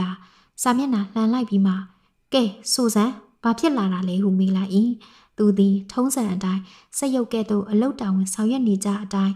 ကျင်ဆွဲကလေးကိုတက်ကာပေါ်အားလဲတစိစဆောင်လှမ်း၍ကြည့်ကာနှင့်သူ့တပည့်ကပြောပြနေသောအသေးစိတ်အချက်လက်များကိုလိုက်၍ရေးမှတ်နေလေ၏နောက်ဆုံးတွင်သူသည်ခုံတန်းလျားစီသို့ခဲတံအမီးပိုင်းနှင့်ညွန်ပြရင်းမင်းကြီးကမင်းကိုတွေးချင်လိမ့်မယ်လို့ငါထင်တယ်ဒီနားမှာထိုင်ဆောင်နေအောင်ဟုပြောလိုက်၏ပေါ်လဲထိုင်ဆောင်နေလိုက်၏ယခုဆိုရင်သူ့အားဖမ်းလာခဲ့သည်မှာရှောင်းတခင်မဟုတ်ပဲသူဤနေရာသို့ရောက်လာရခြင်းသည်ပုံမူကျေပြန့်သောအစီအစဉ်တစ်ခု၏တစိမ့်တရေသာဖြစ်တည်သည်ဟု၍သဘောပေါက်ရလေတော့၏သူသည်ခုံတန်းရှိပေါ်တွင်နိုင်ဝက်ခန့်ထိုင်ဆောင်ရသည်ထို့တော်တွင်တင်မောသား2ယောက်နှင့်မိန်းမ1ယောက်တို့အားဖမ်းခေါ်လာခဲ့၏တင်မောသား2ယောက်စလုံးမှာမူးနေကြပြီးတမျိုးလုံးရှိသမျှလမ်းဘေးရီမြောင်များတွင်လူးလာကြဟန်တူ၏အမျိုးသမီးကမျက်နှာမာကျစ်နှင့်အုတ်ထုပ်ငှက်မွေးများကပိုးကယိုဖြစ်လျက်နှုတ်ခမ်းနီပါးနီနှင့်လမ်းပေါ်မှာမိန်းကလေးဖြစ်ပြီးယူဆွဲမှုဖြင့်ဖမ်းလာသည်ဆို၏သူတို့3ယောက်စလုံးအားလေးတောင်ပေါက်ကျင်းကလေးနှင့်တကားမှနေ၍ခေါ်သွားသည်တကားဖွင့်လိုက်သောအခါပိုးသက်ဆေးများဖြန်းထားသည့်အထက်ကတိုးချင်းလူအငစ်ကြီးနှက်များထွက်လာကြ၏နောက်ဆုံးတွင်ပေါ်အားဇာစင်ကြီးကြက်ကလက်ပြ၍ခေါ်လိုက်သည်သူလည်းထိုင်ရမှထား၍အခန်းကြားလမ်းချင်းကလေးအတိုင်းလက်ရဘက်သို့ကျဲဤနောက်မှလိုက်သွားသည်ထို့နောက်တက်ကလဆအုပ်ထားသောတကားတစ်ခုကိုဖွင့်၍ဝင်လိုက်သောအခါသူတို့သည်တရေအုပ်ကလထိုင်ကြီးများမဟော်ဂနီစပွဲကျဲကြီးတစ်လုံးစုရုပ်စုဖလားများထည့်ထားသောမမ်မီရိုကြီးတစ်ခုတို့ဖြင့်တစားစင်ကအတော်တန်မွေ့လျော်ပွဲရှိသောရုံခန်းတစ်ခုအတွင်သို့ရောက်လာကြ၏နေရများပေါ်တွင်ကဘောင်သွင်း၍ချိတ်ထားသောပလိတ်ဖွဲ့နှစ်ပတ်လည်လူစုတပ်ပုံများဘောလုံးနှင့်အားကစားအသင်းများ၏လူစုတပ်ပုံများအပြင်ရှေ့ကပလိတ်များသုံးခဲ့သည့်နံပါတ်တုပ်အမျိုးမျိုးကိုလည်းမှန်သက်တာတစ်ခု၌စိတ်ဝင်စားဖွယ်ရာပြသထားသည်ကျမ်းပြင်ကိုကအနီရောင်ကောစောအထူကြီးခင်းထားလေသည်အခန်းကမွေ့လျော်ပွဲရှိသလောက်ပေါ်ကမမွေ့လျော်နိုင်ချေသူ၏စိတ်အာယုံကိုစပွဲနောက်၌ထိုင်လျက်ရှိသောလူကြီးအပေါ်တွင်တင်ထားမိလေသည်ဓာတ်ပုံထဲတွင်သူမြင်ဖူးထားပြီးဖြစ်၍သူမှတ်မိနေလေရာသူသည်ဝေါ်တလီပလိတ်မင်းကြီးအဒမ်ဒေး၏ရှေ့သို့ရောက်နေကြောင်းသိရလေ၏ထိုင်လူကလေးအဲ့ဒီမှာထိုင်အဲ့ဒီကလထိုင်လို့ကောင်းပါရဲ့ကွမမျော်လင့်သောခင်မင်ရင်းနှီးမှုနှင့်တည်ငြိမ်သောအတန်ကိုကြားလိုက်ရတော့ပေါ်မှာလမ်းပြတ်သွားမတန်အံ့အားသင်ရ၏သူသည်စပွဲရှိမှတရေအုပ်ကလထိုင်ကြီးပေါ်၌ဤကနေထိုင်ချလိုက်သည်သူ၏မျက်လုံးများကိုကဒေးထံမှခွာ၍မရနိုင်ကြပလိတ်မင်းကြီးက55နှစ်ရှိပြီးခန္ဓာစွမ်းမကအကြီးမားဆုံးအရွယ်သို့ရောက်ခဲ့ပြီးဖြစ်ပေလိမ့်မည်သူကကြီးမားသောခန္ဓာကိုယ်ကြီးတွင်တောက်ခိုင်သောလေတိုင်နှင့်တာမန်လူတစ်ယောက်၏ပေါင်လုံးလောက်တုတ်သည့်လက်မောင်းအိုးကြီးများရှိသူဖြစ်၏သူခန္ဓာကတောက်ခိုင်သလောက်အစီပြင်းမရှိပဂတိအယိုးနှင့်အကြောများကြီးဖြစ်ပြီးနဖူးမှမေယိုးစီအထိခက်ဆန်ဆောင်ကျနေသောမျက်နှာအနေထားမှာကြောက်မက်ဖွယ်ရာခန့်ညားထဲဝါသည့်ကြောက်စိတ်ရုပ်ကြီးကဲ့သို့ရှိလေ၏သူ၏နဖူးပြင်မှာကျဲပြန့်၍ဉာဏ်ရှိသူအတွင်အပြင်ဆောင်လျက်သူ၏မေးစိတ်မှာကြောက်တုံကြောက်ခဲပမာတင်းမာခက်ထန်လာပေသည်သူ၏မျက်လုံးများကရေခဲတုံးများပမာပြာလှဲ့တောက်ပ၍နေပေသည်ကျုံမင်းကိုတွေးကျင်နေတာတော်ကြပြီလူကလေးဟူဒေးကတင်းငိမ့်စွာပင်စင်စင်ဆဆစကားဆက်ပြောသည်အခုမင်းကျုပ်ရှိရောက်လာတာနဲ့အတော်ပဲဖြစ်သွားတယ်ပေါ်လဲကလထိုင်ပေါ်၌ကိုမမတ်ပြင်း၍ထိုင်လိုက်သည်ကျွန်တော်ဘာမှမလုပ်ရပါလားခမညာဟုတ်ပါလိမ့်မယ်လေဒါကိုနောက်မှပြောကြတာပေါ့ကျုံမင်းကိုပထမဦးဆုံးနားလေစေချင်တာကတော့မင်းဘသူဘဲဝါဆိုတာပါမင်းအကြောင်းအားလုံးကြုတ်တိထားတယ်ဆိုတာပါပဲဝေါ်တလီဟာမင်းဖို့အေယာမမြို့ကြီးလို့ထင်ရပေမဲ့ကျုပ်ဖို့တော့ရွာကလေးတစ်ရွာလောက်ရှိတာပဲဒီမြို့ထဲမှာဘာဖြစ်နေတယ်ဆိုတာကိုတို့အားလုံးသိတယ်ဘာပဲဖြစ်ဖြစ်အားလုံးလိုကျုပ်ကြားရသိရတာပဲဒါကကျုပ်လုပ်ပဲမင်းရောက်လာပြီးမကြခင်မင်းအကြောင်းကျုပ်စီသတင်းရောက်လာတာပဲသူ၏လက်ဝဲဘက်ရှိယွန်းတတငယ်မှကျင်းနှန်းစာသဆောင်ကိုလက်ညှိုးထိုးပြလိုက်ပြီးဘဲလက်ဖက်ကမင်းလူတွေကမင်းကိုတွေ့အောင်ရှာဖွေပြီးဘေးကအောင်စောင့်ရှောက်ပေးပါလို့ကျောက်စီကိုလှမ်းပြီးတောင်းပန်နေကျင်းနှန်းလေ မင်းဘယ်မှာတဲတယ်ဘယ်မှာအလုပ်လုပ်တယ်ဆိုတာကစားမင်းလောက်ခဲ့သမျှအားလုံးကိုကြောက်သိတယ်ဟုပြောလိုက်သည်ပလိန်မင်းကြီးသည်ကော်ဖက်မြင်းလုံးတစ်ခုကိုကောက်ယူလိုက်ကသူ၏ကြီးမားတောက်ခိုင်လာသောလက်ကြီးများတွင်လှိမ့်၍ကစားရင်းတစုံတစ်ခုကိုစဉ်းစားသလိုလုပ်နေ၏ဤလက်ကြီးများဖြင့်ပင်ငယ်စဉ်အခါကသူ့အားအန်တုသူများကိုအလဲထိုးခဲ့ဘူးပေသည်ဒီမှာအကွက်လူကလေးရဲ့မင်းစိတ်ထဲမှာကျုပ်ပေါ်ဘလို့သဘောထားနေတယ်ဆိုတာကျုပ်အတော်ကလေးသိပါတယ်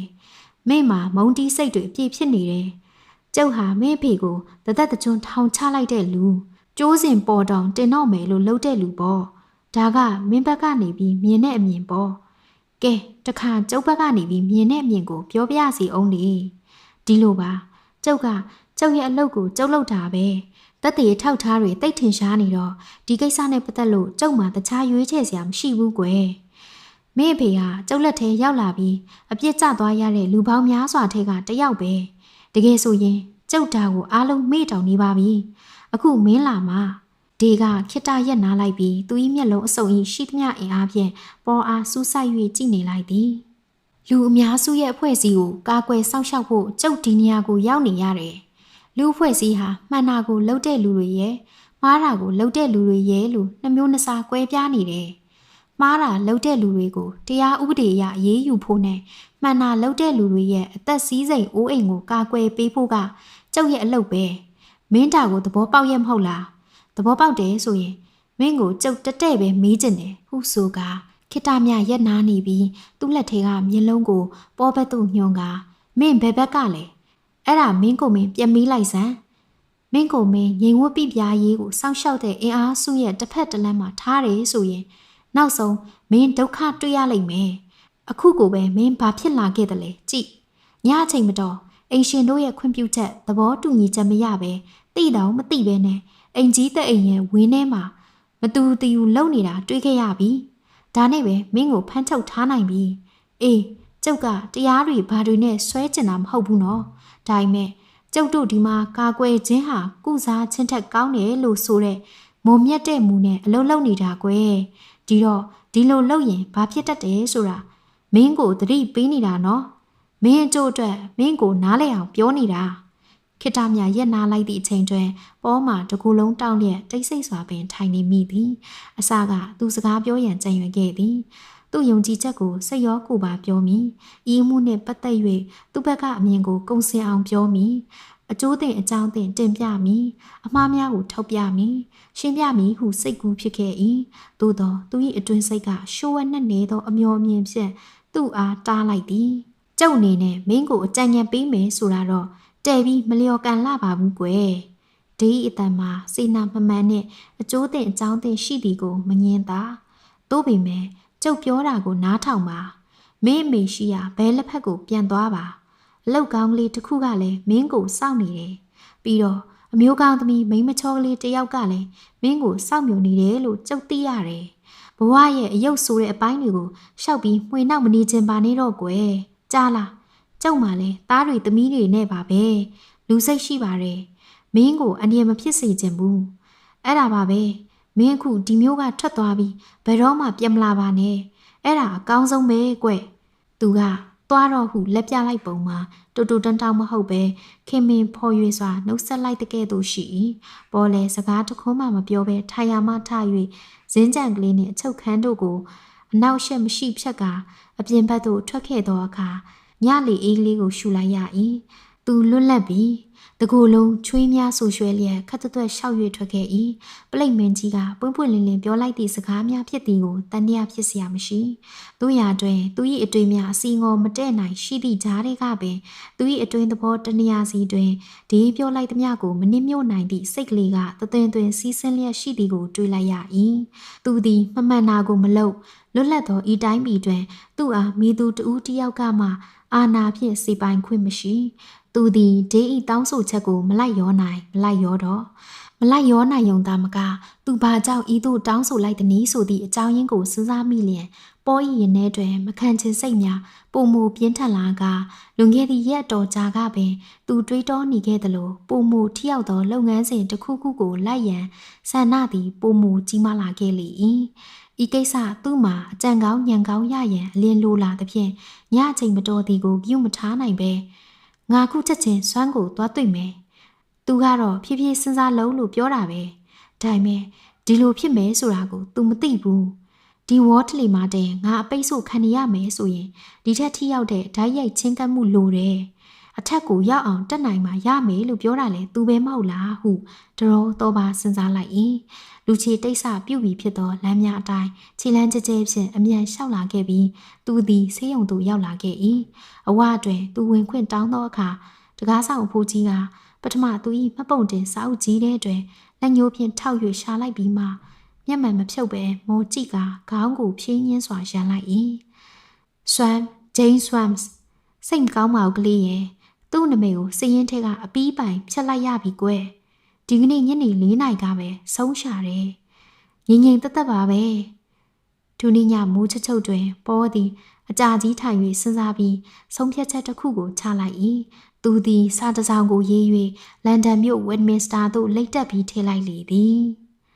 အခန်း15ဝေါ်ဒလီလီဘရယ်ပါတီပါလီမန်အမတ်ကျော်ပါလီသည်သူ၏မဲဆန္ဒနယ်သို့အထူးသဖြင့်ခါငှက်ပစ်ထွက်ရန်ကောင်းသောနိုဝင်ဘာလတွင်ခဏတစ်ဖြုတ်အလေလာရခြင်းကိုနှစ်သက်လေသည်ကျော်ပါလီသည်ဝေါ်ဒလီတောပိုင်းမှတက်လာသူဖြစ်ပြီးလီဒီအာဆူလာအန်ကစတာနှင့်အကြောင်းပါသောကြောင့်အလွန်ဩဇာကိတ္တမမရှိသောလီဘရယ်ပါတီမှမိသားစုတစုနှင့်မဟာမိတ်ဖြစ်ကလန်ဒန်မြို့တွင်ကြီးပွားနေသူဖြစ်သည်သူသည်ခင်မင်သည့်မိတ်ဆွေဟောင်းများကိုလည်းမမေ့သူ၏ဝါနာအလိုက်ငှက်ပစ်ထွက်ရခြင်းကိုလည်းမမေ့သူဖြစ်သည်သူသည်ဝေါ်ဒလီတွင်လူချစ်လူခင်များသူဖြစ်၏အသက်50ခန်းရှိပြီးမုတ်စိတ်ပမုံမွေးများပြောင်းရိတ်ထားသည့်ရှင်လန်းသောမျက်နှာရှိသည်သဘောလေးကောင်းသည်အပြောအဟောလေးကောင်းသည်စစ်လိတ်ကောင်းကြိုက်တတ်သည်အမြဲပျော်ရွှင်စွာနေတတ်ပြီးအားလတ်ချိန်များတွင်အကွက်စင်ဝတ်စုံကလေးများဖြင့်ပေါ့ပါစွာနေတတ်သူဖြစ်သည်မိတ်ဆွေတယောက်အားကူညီရန်အမြဲအသင့်ရှိသူအရက်ထဲတွင်လူငွေလာကောက်လျင်ထဲ့ဝင်ရန်အသည့်ရှိသူကြီးပွားတော်လဲစိတ်ကြီးမဝင်သူအဖြစ်သူ့အရက်ကလူများကသူ့အားကြီးညိုလေးစားကြပေသည်သူ့အားလွတ်တော်မှတ်ဖြင့်ထူးထူးခြားခြားပြောလောက်စရာသိမရှိသည်မှာမှန်ပါသည်လွတ်တော်မှန်မှန်တက်သည်သဘောအကွဲလွဲရှိလျင်မဲမှန်မှန်ပေးသည်လွတ်တော်နှစ်ရက်နှစ်ပတ်လည်ကောက်တီးပြိုင်ပွဲများကျင်းပလျင်အောင်လွတ်တော်ဘက်မှပါဝင်ကစားသည်နိုင်ငံရေးသမားတိုင်းလိုပင်နမဲပြက်ကလေးများရှိတတ်သည့်အတိုင်းဘာလီတွင်ယခုလက်ရှိယာဒူးမျိုးနှင့်လျော်ကန်သည့်ညံမျိုးလည်းမရှိအရေးချင်းလည်းမရှိဟုဆိုကြသည်လူကောင်းဖြစ်ုံနှင့်နိုင်ငံရေးသမားကောင်းဖြစ်ကြသည်သူသည်အထက်တန်းကြားလှသောအန်ကစတာများအထူးသဖြင့်သူ၏အထက်တန်းစားဇနီးသည်ကြီးအားကြောက်ရသည်ဟု၍၎င်းသူကလူတိုင်းနှင့်ဖော်ဖော်ရွေရွေလုံနေခြင်းမှာသူဂုံမမတ်ပါဟုပြရန်တသက်သာဖြစ်သည်ဟု၍၎င်းသူ့ဇနီးလေဒီအန်ကစတာနှင့်အထက်အစိုးရဘိုင်း၌ရှိသည့်အန်ကစတာအပေါင်းအသင်းများကသာမဖေးမလျင်ဘာလီသည်တိုင်းပြည်စီရင်အုပ်ချုပ်သည့်အရေးအရာတွင်ဤမျှကြအောင်နေရာရ၍နေလိမ့်မည်မဟုတ်ဟု၍၎င်းပြောဆိုဝေဖန်ကြလေသည်ထိုနည်းနက်ကဘာလီသည်အလွန်စိတ်ရွှင်လန်းလျက်ရှိပေသည်နည်းနည်းစောစောအမြန်ရထားနှင့်ဝေါ်ဒလီသို့လာခဲ့ရသည့်ခီးကလည်းတတောင့်တတရှိသည်ယခုလည်းဘီယမဟိုတယ်တွင်သူလာလျင်တဲရန်အမြဲဖေထားသည့်အခန်း၌ကြက်ဥဝက်ပေါင်ချောက်အသေးကင်စုံစိတ်သားကြော်စသည်တို့ဖြင့်နနက်စာကောင်းစွာစားပြီးပေါင်မုတ်မီးကင်ကိုလိမ္မော်ယိုနှင့်စား၍ကော်ဖီတစ်ခွက်ကိုတောက်လျက်ရှိ၏သူ၏ဒူးပေါ်တွင်ကိုရီးယားသတင်းစာကိုတင်လျက်တစိတစောင်ဖတ်၍ကောင်းနေ၏ကော့စဝေါ်ဓာဖြတ်ရွေးကောက်ပွဲတွင်လီဘရယ်ပါတီကခြေတာနေသည်တပိတ်မှောက်မိအရေးအယောင်များမရှိရွှေစည်းတက်စေညကနှင်းကြထားသဖြင့်မြေကြီးမှကျွရွနေသည်ယခုနေအောင်ကြီးလေးစိတ်ဝင်လျက်ရှိပြီး10မိနစ်ကြာလျင်သူ၏ကားသည်တကားဝသို့ရောက်လာပြီးနောက်တနာရီခန့်ဆိုလျင်တောင်ပိုင်းကရှိုးမြောင်ကြိုက်ဝိုင်းများ၌အဖော်3ယောက်နှင့်အတူရှောက်သွားကသူငယ်ငယ်ကရှူရှိုက်ခဲ့ရသောမြေသင်းနှံကလေးများကိုရှူရှိုက်၍နေပြီးတော့မီသူ့အဖော်3ယောက်မှာသူ့လောက်တနက်ပြစ်မကျင်ကြတော့လဲလက်ဖြောင့်သူများဖြစ်ကြ၏သူ့တွင်ငှက်ပြစ်ထွက်ရာ၌အတုံးကြမီထင်သည့်လေ့ကျင့်ပြီးစငှက်ကောက်ခွေးတစ်ကောင်လဲပါခဲ့၏အသက်အရွယ်ခက်ကြီးကြီးကျင်ဆွဲနှင့်စပွဲထိုးကြီးတစ်ယောက်စီကန်းတကြရိုသေလေးစားစွာဝင်လာသည်ဘာလီကဤဟိုတယ်၏အဆောင်အယောင်အတိုင်းဝိုင်းကိုကြိုက်သည်သူမုံသည့်ခစ်ပေါ်အဆန်းများကိုစန့်ကျင်၍ရှေ့ကနီးစနစ်များကိုထိန်းသိမ်းထားသည့်ဟိုတယ်ဖြစ်၏လူငယ်တယောက်အမတ်မင်းကိုတွေ့ကျင်လို့ပါတဲ့ ဘာလီဒီသတင်းစာဖတ်နေရမှာမော်ကြီးကမျက်မှောင်ကျုပ်လိုက်၏ကျုပ်က10မိနစ်ကြာရင်သွားတော့မှာပဲကျုပ်သူ့ကိုဘယ်တွေ့နိုင်တော့မလဲသူကတော့ချိန်ထားလို့ပြောပါတယ်ခင်ဗျသူကကျွန်တော်ကိုဒီစာပေးလိုက်ပါတယ်ဇပွဲထိုးကအလိုက်တိစွာကမ်းပေးလိုက်တော့စာကိုဘာလီကလှမ်းယူလိုက်၏စာမှာအောက်လွတ်တော်သစိမ့်နဲ့သူရေးပေးလိုက်သည့်စာဖြစ်၏သူမျက်နှာပူမူ၍မဲမောင်သွားအောင်ကျုပ်လိုက်သည်တဲရှုပ်တကူလွန်ခဲ့သည့်ရက်တော်ကြားကအတွေးပြရစေဟုမရေမရတောင်းဆိုသည့်စာကိုအမတ်မထင်ရေးကရက်ချိန်ပေးခဲ့ပြီးမိနေသည်သို့တော်သူသည်ဘတော်မှစကားမဖြတ်ဟုဂုဏ်ယူထားသူတစ်ယောက်ဖြစ်သည်ကောင်းပြီလေခေါ်ခဲ့တခဏမြကြသောဇပွဲထိုးသည်ပေါ်အားအခန်းထဲသို့ခေါ်လာခဲ့သည်ထိုချိန်တွင်ငါးရှိလင်တန်ဆေးပြင်းလိတ်တလိတ်ကိုမြင်းညိနေပြီဖြစ်သောဘာလီကပေါ်အားလက်ဆွဲနှုတ်ဆက်ကရင်ကြီးဖော်ရွေစွာပင်ဇပွဲမှကလထိုင်တစ်လုံးကိုညွှန်ပြလိုက်၏ဘာလီကဆေးပြင်းလိတ်ကိုမိโกလုံးကြီးများထအောင်ထုတ်ရင်းအေးကွယ်မင်းစီကစာရေးကလေးကကျုပ်မင်းကိုတွေးကျင်နေတာကော်ဖီတောက်မလားဟုအပတရပြောလိုက်၏မတောက်ချင်ပါဘူးခမညာကျေးဇူးတင်ပါတယ်ပေါ်မှာဖြူဘက်ဖြူရောဖြစ်နေ၏သို့တော်သူ့မှာပခုံးဦးကြည်ကြဲနှင့်မျက်နှာထားတီကြည်သူဖြစ်လေရာဘာလီကတိတိတတ်တာသဘောကျသွားသည်ဤသို့ကလေးများကိုအမြဲကူညီခြင်းသည်ကဲဒါဖြင့်လူရင်းကိုပြောကိုလူဟုဘာလီကသူကျွမ်းကျင်ပြီးဖြစ်သည့်အတိုင်းခင်မင်ရင်းနှီးသည့်အထက်လေတန်းဖြင့်ရဲသွမ်းသွေးရင်းပြောလိုက်ပြီးကျုပ်မှာအလုပ်တွေကတိတ်များတယ်မြို့ပြင်မှာအစည်းအဝေးတစ်ခုတက်เสียရလဲရှိတယ်ဒီညအမြန်ရထားနဲ့လန်ဒန်ကိုပြန်ရမယ်ဟုဆက်ပြောသည်အမတ်မင်းမှာအချိန်သိမ့်မရပြီဘူးလို့ကျွန်တော်တွေးမိပါတယ်ခမညာဟုဆိုကပေါ်လဲသူ့အင်းကြီးအတွင်းအိတ်ထဲမှာစာတရွက်ကိုထုတ်ယူလိုက်ပြီးဒါကြောင့်ကျွန်တော်အချက်လက်တွေကိုလက်နှိပ်ဆက်နဲ့ရိုက်ပြီးယူလာခဲ့ပါတယ်ဟုပြောလိုက်၏ကောင်းတယ်ဟုဘာလီကသဘောကောင်းစွာဆိုလိုက်ပြီးတစ်ချိန်တည်းမှာပင်စာမဖတ်လို့ကြောင်းအကြောက်အကန်ငင်းဆန်သည့်အနေဖြင့်လက်ကာ၍ပြလိုက်၏သူသာစာဖတ်ခြင်းလျင်ဘာကြောင့်လွတ်တော်မှာစရေးနှစ်ယောက်ငားထားဖို့လူမီနီဘာကြောင့်လဲဆိုတာတုတ်ပြောပြကွာပေါ်လေနှုတ်ခမ်းများကိုရှာဖြင့်ပွတ်၍ဆိုဆွတ်စေလိုက်ပြီးပင်သက်တစ်ချက်ရှိုက်လိုက်၏ကျွန်တော်အဖေဟာသူမကျွန်းလွတ်တဲ့အမှုအတွက်ထောင်ထဲမှာ15နှစ်ကြာခံနေရပါတယ်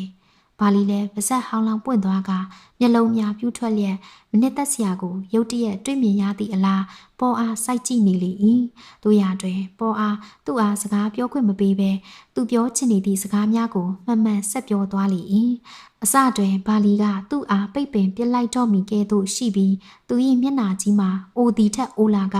ပေါ်အားလည်းမကြာခဏဆိုသလိုမနှင်းမျိုးသည့်အကြည့်ဖြင့်ကြည့်၏သို့သောသူမပိတ်ပင်ပဲနားထောင်နေလိုက်သည်သူ၏ဆေးဖြင့်လိတ်မီးသိသွားလေ၏ပေါ်ပြောပြနေသည်မှာ9မိနစ်တိတိကြာလေ၏ပြီးသွားသောအခါဘာလီသည်ထောင်ချောက်မိခံရသူပမာမသက်မသာထိုင်နေ၏ထို့နောက်သူလေချောင်းရှင်းလိုက်ပြီးဒါကိုအမှန်လို့ကြုံမယုံနိုင်ပါဘူးဒါဟာအလကားယုံနှန်းစကားပဲယုံနှန်းစကားမဟုတ်လေဒါဟာရှိကကိစ္စပဲစတုံးဟိတ်အကျဉ်းထောင်ကြီးမှာအကျဉ်းခံနေရတဲ့သူအဖို့ကတော့မဟုတ်ပါဘူးခင်ဗျာသူ့ဖို့ကဒါကိုနေရှိသည့်၍နာယီမိနစ်ရှိသည့်၍တကယ်ခံနေရတာပါဒါကိုကျုပ်လက်မခံနိုင်ဘူးကျုပ်ကကြည့်ပြီးသားရေကိုပြန်နှောက်ချင်တဲ့လူမဟုတ်ဘူးဘလို့ဖြစ်ဒါဟာကျုပ်ကိစ္စလည်းမဟုတ်ဘူးအမတ်မင်းဟာဝေါ်တလီကပါလီမန်အမတ်ပဲခင်ဗျာဟုတ်ပါတယ်တကယ်မှာပဲဒါပေမဲ့ကျုပ်ကစတုံးဟိတ်အကျဉ်းထောင်ကလွတ်တော်အမတ်မှမဟုတ်ပဲကျုပ်ကလူကောင်းသူကောင်းတွေကိုသာကိုစားပြုတာထောင်သားတွေကိုကိုစားပြုတာမဟုတ်ဘူးကွသူသည်ထိုင်ရမှထား၍အခန်းထဲတွင်ခောက်ထုတ်ခောက်ပြန်ရှောက်၍နေလေသည်သူ၏ตาရသောနှိကလေးကိုဖြက်လို့ဖြက်စီးလာ၍အလုတ်ခံရသည့်အတွက်ဒေါသလည်းထွက်နေ၏ဒီအယူလေးကိုတွေးဖို့အချိန်ချက်မပေးလိုက်မိလျင်ကောင်းသားဟုအောက်မိနေရ၏သူသည်ဘဒူအုံလိုနေရာမျိုးကိုဖြင့်ခေါင်းထိုး၍မခံခြင်းယခုကိစ္စမျိုးဆိုလျင်စဉ်းစားဉာဏ်ရှိသူမှန်ကဝေးကရှောင်မိတာဖြစ်သည်သို့တိုင်အောင်လဲသူသည်စပွဲ၌မလုံးမရှက်ထိုင်နေသောပေါ်အားစိုက်ကြည့်နေရင်ကပင်စိတ်ထဲတွင်တန်မြကလေးများမသိမသာဝင်လာလျက်ရှိ၏သို့နှင့်သူလည်းစိတ်ဆိုးမှန်ဆိုဖြင့်နာယီကိုရုတ်တရက်မောကြည့်ကအချိန်ရွှေ့ရန်စဉ်းစားရလေတော့၏ကဲဒါဖြစ်လဲမင်းစာရွက်ကိုထားခဲ့ကျုပ်ဒီနေ့တစ်ချိန်မှဖတ်လိုက်ပါမယ်ဒီညနေ9နာရီမှာကျုပ်ကိုတစ်ခေါက်လာပြီးတွေးလဲပါပေါ်လဲလက်နှိပ်ဆက်ဖြင့်ရိုက်ထားသည့်စာကိုလှမ်းပေးရင်းချုပ်ထိန်ထားရသောလေတံဖြင့်ကျေးဇူးတင်စကားပြောကထိုင်ရမှထား၍အခန်းထဲမှတိတ်ဆိတ်ငြိမ်သက်စွာထွက်ခဲ့လေတော့၏အပြင်ဘက်သို့ရောက်လျင်သူသည်နနက်ခင်းလေအေးကလေးကိုတဝကြီးရှူရှိုက်လိုက်၏ဤလွတ်တော်အမှတ်ကအစိုးရအာဏာ၏အချက်ချနေရာဖြစ်သော ပါလီမန်၌တင်သွင်းအောင်သာလုံနိုင်ရင်ဤမှုသည်အားလုံးပြန်၍ပွင့်လာပြီလိမ့်မည်သူဘိုးနန်းစာသို့ခတ်တုတ်သွား၍ဘာလီသူ့အားယုံကြည်ပါစေဟုဆုတောင်းလာခဲ့မိလေ၏ထိုတနေ့သာသည်ကုန်ခဲလာပြီယခုချိန်ဆိုလျင်ဘာလီသူ့ကိစ္စကိုစဉ်းစားနေပြီတော့မည်ဟုတွေးကပေါ်မှနာယီကိုတမော့မော့ကြည့်ရင်စိတ်ဆောနေမိ၏မန်နေဂျာဟဲရစ်သည်သူ့အလုပ်ခိုသည်ကိုတွေးရမည်ထင်သည့်အလားသူ့နောက်နားမှစောင့်ကြည့်ရင်လာ၍ရက်သည်တို့ရာတွင်အချိန်သည်တရွေ့၍နီးကပ်လာသည်ပိတ်ချိန်မတိုင်မီကလေးတွင်ပေါ်သည်ရေချိုးခမ်းဘက်သို့သွားကာမျက်နှာတစ်ကန်တွင်သူ့ခေါင်းကိုရေအေးနှင့်နှစ်ကာလန်းဆန်းစီရ၏သူသည်9:15မိနစ်တွင်ပြင်မဟိုတယ်သို့ရောက်ခဲ့ပြီးခဏမျှစောင့်ကာအပေါ်သို့တက်ခွင့်ရလေသည်ယခုတစ်ခေါက်တွင်မူအခန်းထဲသို့သူဝင်သွားသောအခါဘာလီ၏အမူအရာမှာဖိုးရွမရှိတော့ဝတ်တလီအမတ်မင်းသည်မီးလင်းဖို့ကိုကြောပြီးရက်နေသည်အထုပ်ပိုးများအသင့်ပြင်ထားသည်ခီးသွားရာတွင်ဝတ်သည့်လောင်းကုတ်အင်ကြီးကြီးကိုစပွဲပေါ်တွင်ပြစ်တင်ထားသည်နှုတ်ဆက်သည့်အနေဖြင့်ခေါင်းညိတ်ယုံညိတ်၍ပြလိုက်ပြီးပေါ်အားအကြာကြီးစိုက်ကြည့်ကသစိမ်းပမာကက်ခဲ၍နေလိုက်ပြီးမှစကားဆ၍ပြောလေသည်မဲ့စာရွက်ကိုကျုပ်ဖတ်ကြည့်ပြီးပြီတလုံးမကြံဖတ်ပြီးပြီတောပိုင်းကိုသွားရင်ကားပေါ်မှာဖတ်သွားတယ်အပြင်မှာတစ်ခေါက်ထပ်ပြီးဖတ်ခဲ့တယ်မင်းတင်ပြထားတာတွေဟာတော်ပါတယ်ဒါပေမဲ့ကိစ္စတစ်ခုမှာနှစ်ဦးနှစ်ဖက်အမြင်ဆိုတာရှိမြဲပဲရှိတာပဲဘောကလင်းမြန်စွာပဲနှစ်ဖက်ရှိပေမဲ့တစ်ဖက်ပဲမှန်နိုင်ပါတယ်ဗျဟုပြန်ပြောလိုက်၏ဘာလီကမျက်မှောင်ကျုပ်ကခေါင်းကိုရမ်းလိုက်၏အဲ့ဒါလိုဟာမျိုးကတို့စီမှာမဖြစ်ပါဘူးကွာတခြားနိုင်ငံအစုပ်လုပ်များမှာတော့ဖြစ်ချင်ဖြစ်မှာပေါ့တို့စီမှာမဖြစ်ပါဘူးတို့တိုင်းပြည်မှာကဘာပေါ်မှာအကောင်းဆုံးတရားစီရင်ရေးစနစ်ရှိရမှာလားတခြားနေရာတွေမှာတို့ဥဆောင်တယ်လို့ဒီနေရာမှာလဲတို့ကရှေ့တန်းကပဲဂျူရီနဲ့ဘာနဲ့တရားစီရင်တာထက်ဘာပိုပြီးတရားမျှတနိုင်အောင်ပါလဲ